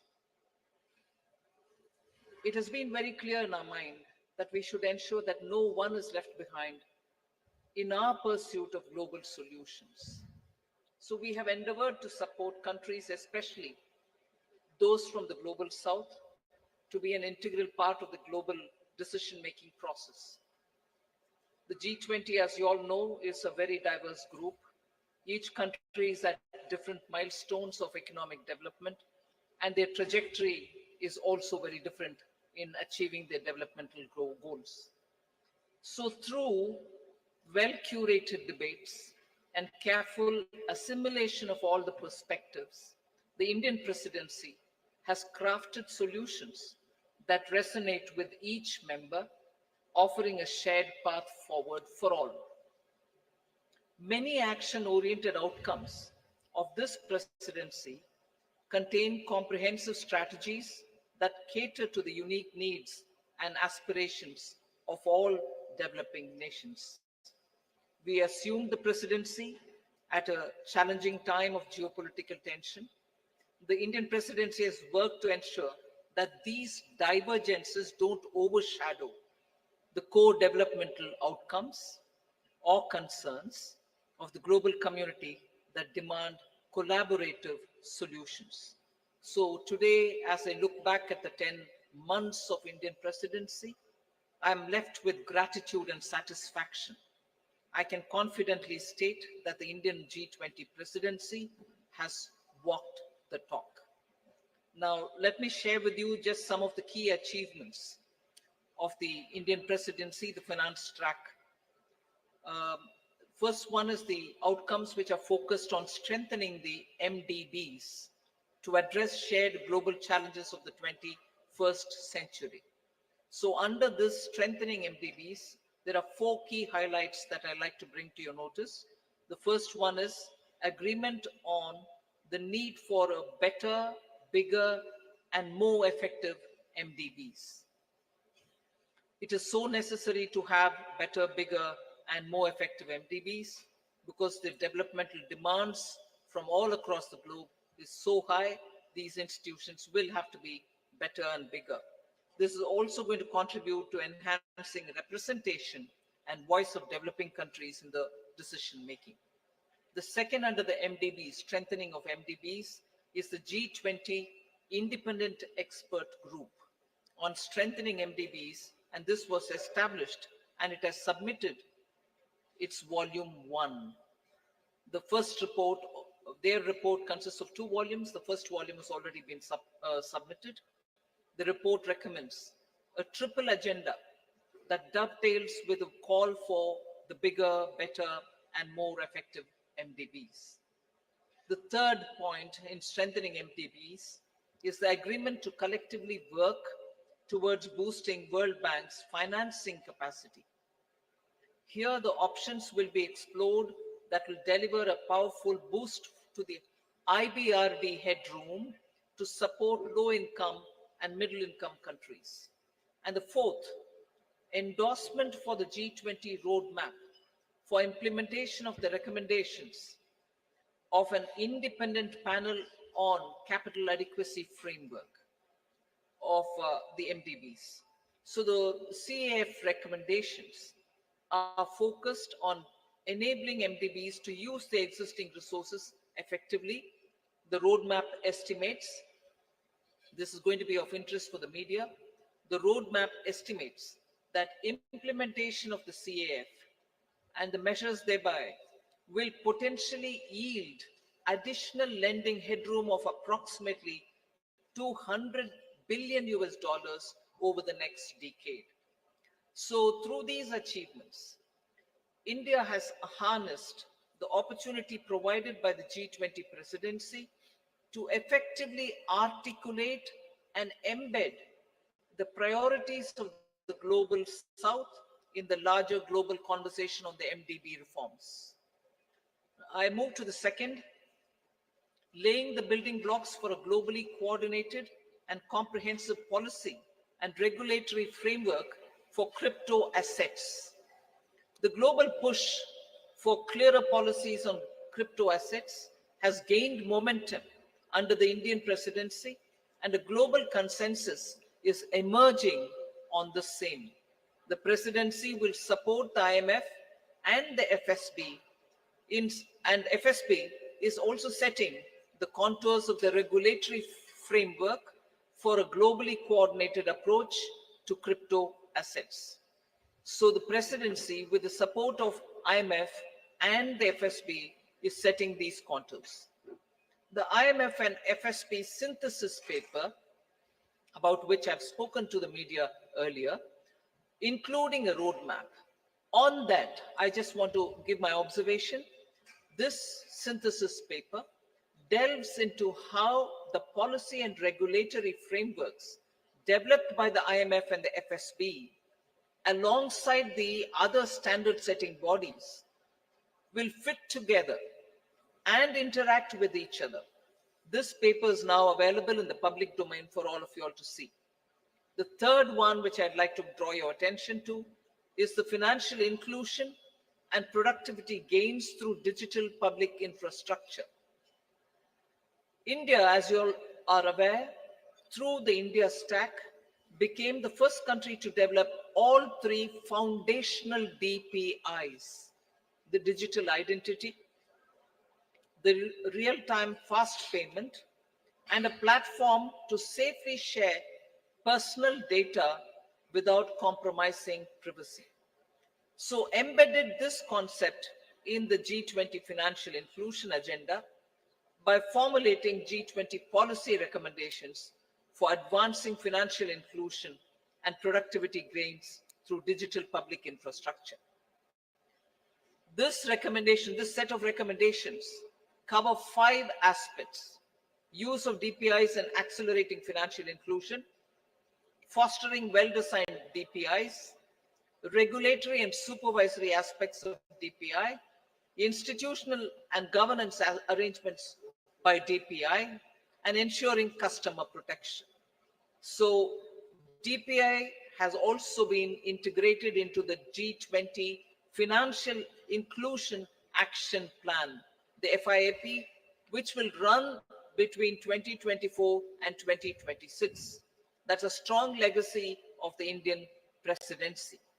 We also assume the co-chair of the Global Partnership for Financial Inclusion. The implementation of the Financial Inclusion Action Plan, as well as the policy recommendations on DPI, will remain as areas that will continue to be heard across the G20 forum. So the fourth one, which I'd like to highlight, is the debt resolution under the common framework and also beyond the common framework. Since its establishment in 2021, only Chad as a country has had its debt restructured. The others have been waiting. So since India took over the G20 presidency, good progress has been made in the ongoing country cases under the common framework of debt treatment. And the 3 countries in that are Zambia, Ghana, and Ethiopia. We've also succeeded in using the G20 platform to also put in place a coordinated mechanism to address the debt situation of Sri Lanka, which is outside of the common framework. So G20 will continue discussing the policy-related issues linked to the implementation of the common framework and make periodically such connectivity और विकास को sustainable दिशा प्रदान करेगा। मैं his excellency राष्ट्रपति Biden, his royal highness crown prince and prime minister Mohammed bin Salman,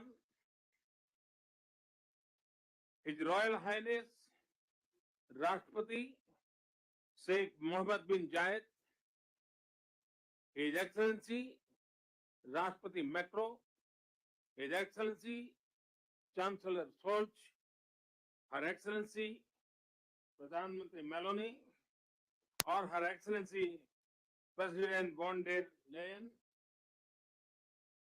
इन सबको इस इनिशिएटिव के लिए मैं बहुत बहुत बधाई देता हूं। फ्रेंड्स, मजबूत कनेक्टिविटी और इंफ्रास्ट्रक्चर मानव सभ्यता के विकास का मूल आधार है। भारत ने अपनी विकास यात्रा में इस विषय को सर्वोच्च प्राथमिकता दी है। फिजिकल इंफ्रास्ट्रक्चर के साथ-साथ सोशल, डिजिटल तथा फाइनेंशियल इंफ्रास्ट्रक्चर में अभूतपूर्व पैमाने पर निवेश हो रहा है। इससे इससे हम एक विकसित भारत की मजबूत नींव रख रहे हैं। हमने ग्लोबल साउथ के अनेक देशों में एक विश्वसनीय पार्टनर के रूप में energy, railway, water, technology parks जैसे क्षेत्रों में इंफ्रास्ट्रक्चर प्रोजेक्ट्स इंप्लीमेंट किए हैं। इन प्रयासों में हमने डिमांड ड्रिवन और ट्रांसपेरेंट अप्रोच पर विशेष रूप से बल दिया है। पीजीआईआई के माध्यम से हम ग्लोबल साउथ के देशों में इंफ्रास्ट्रक्चर गैप को कम करने में महत्वपूर्ण योगदान दे सकते हैं। फ्रेंड्स, भारत कनेक्टिविटी को क्षेत्रीय सीमाओं में नहीं मापता। सभी क्षेत्रों के साथ कनेक्टिविटी बढ़ाना भारत की मुख्य प्राथमिकता है। हमारा मानना है कि कनेक्टिविटी विभिन्न देशों के बीच आपसी व्यापार ही नहीं, आपसी विश्वास भी बढ़ाने का स्रोत है। कनेक्टिविटी इनिशिएटिव्स को प्रमोट करते हुए कुछ मूलभूत सिद्धांतों का सुनिश्चित किया जाना महत्वपूर्ण है, जैसे अंतर्राष्ट्रीय नॉर्म्स, रूल्स तथा लॉज का पालन, सभी देशों की संप्रभुता और क्षेत्रीय अखंडता का सम्मान, डेट बर्डन की जगह फाइनेंशियल वायबिलिटी को बढ़ावा देना और पर्यावरण के सभी मापदंडों का पालन करना। आज जब हम कनेक्टिविटी का इतना बड़ा इनिशिएटिव ले रहे हैं, तब हम आने वाली पीढ़ियों के सपनों के विस्तार के बीज बो रहे हैं। मैं इस ऐतिहासिक अवसर पर सभी लीडर्स को मैं बहुत बहुत शुभकामनाएं देता हूं और सबका बहुत बहुत धन्यवाद करता हूं।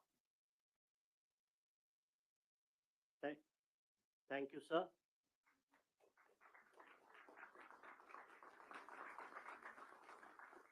India and the United States of America co-chair this initiative. And now, as the co-chair, I invite the President of the United States for his remarks.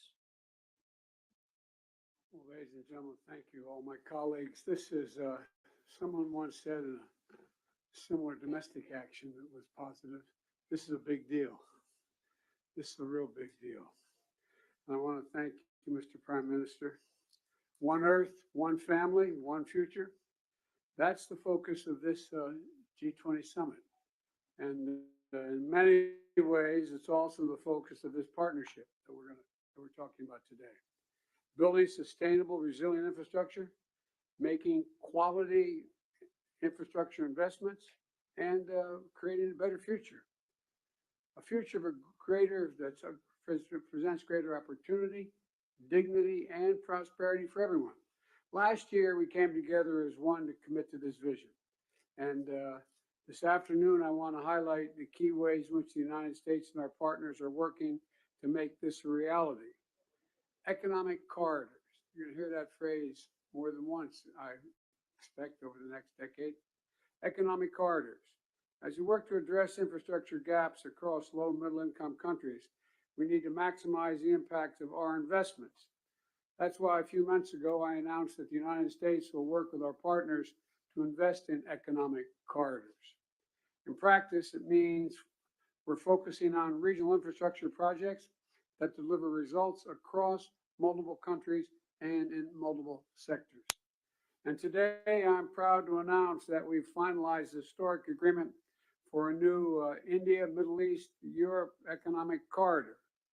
As a key part of this corridor, we're going to invest in ships and rail that extends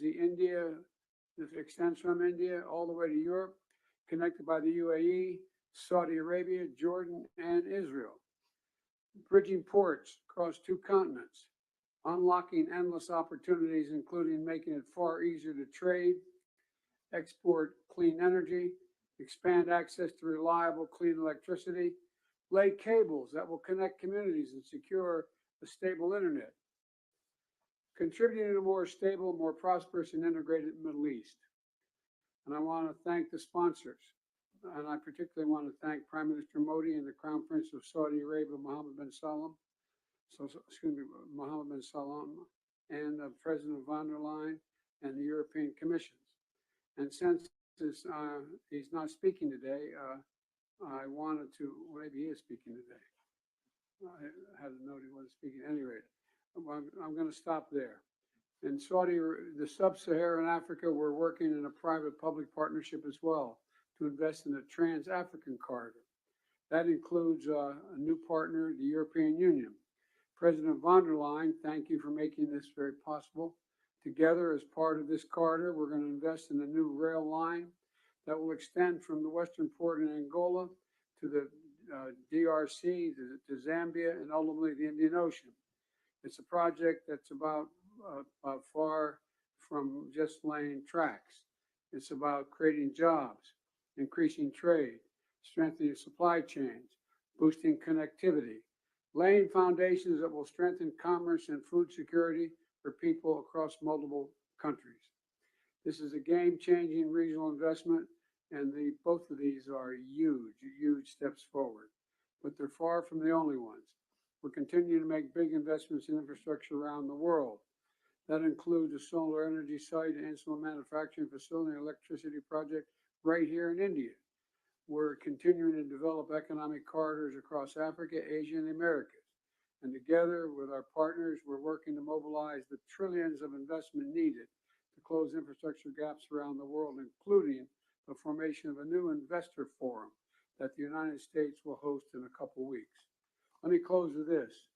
The world stands at an inflection point in history, a point where decisions we make today are going to affect the course of our future, all of our futures for decades to come.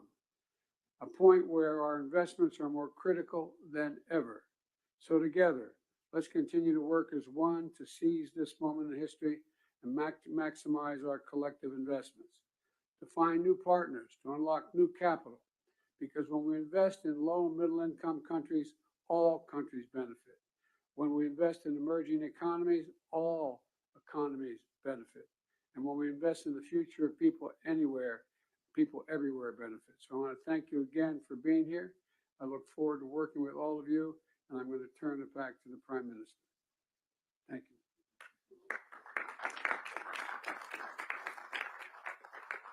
Thank you, Excellency. We now invite the Crown Prince and the Prime Minister of the Kingdom of Saudi Arabia for his remarks.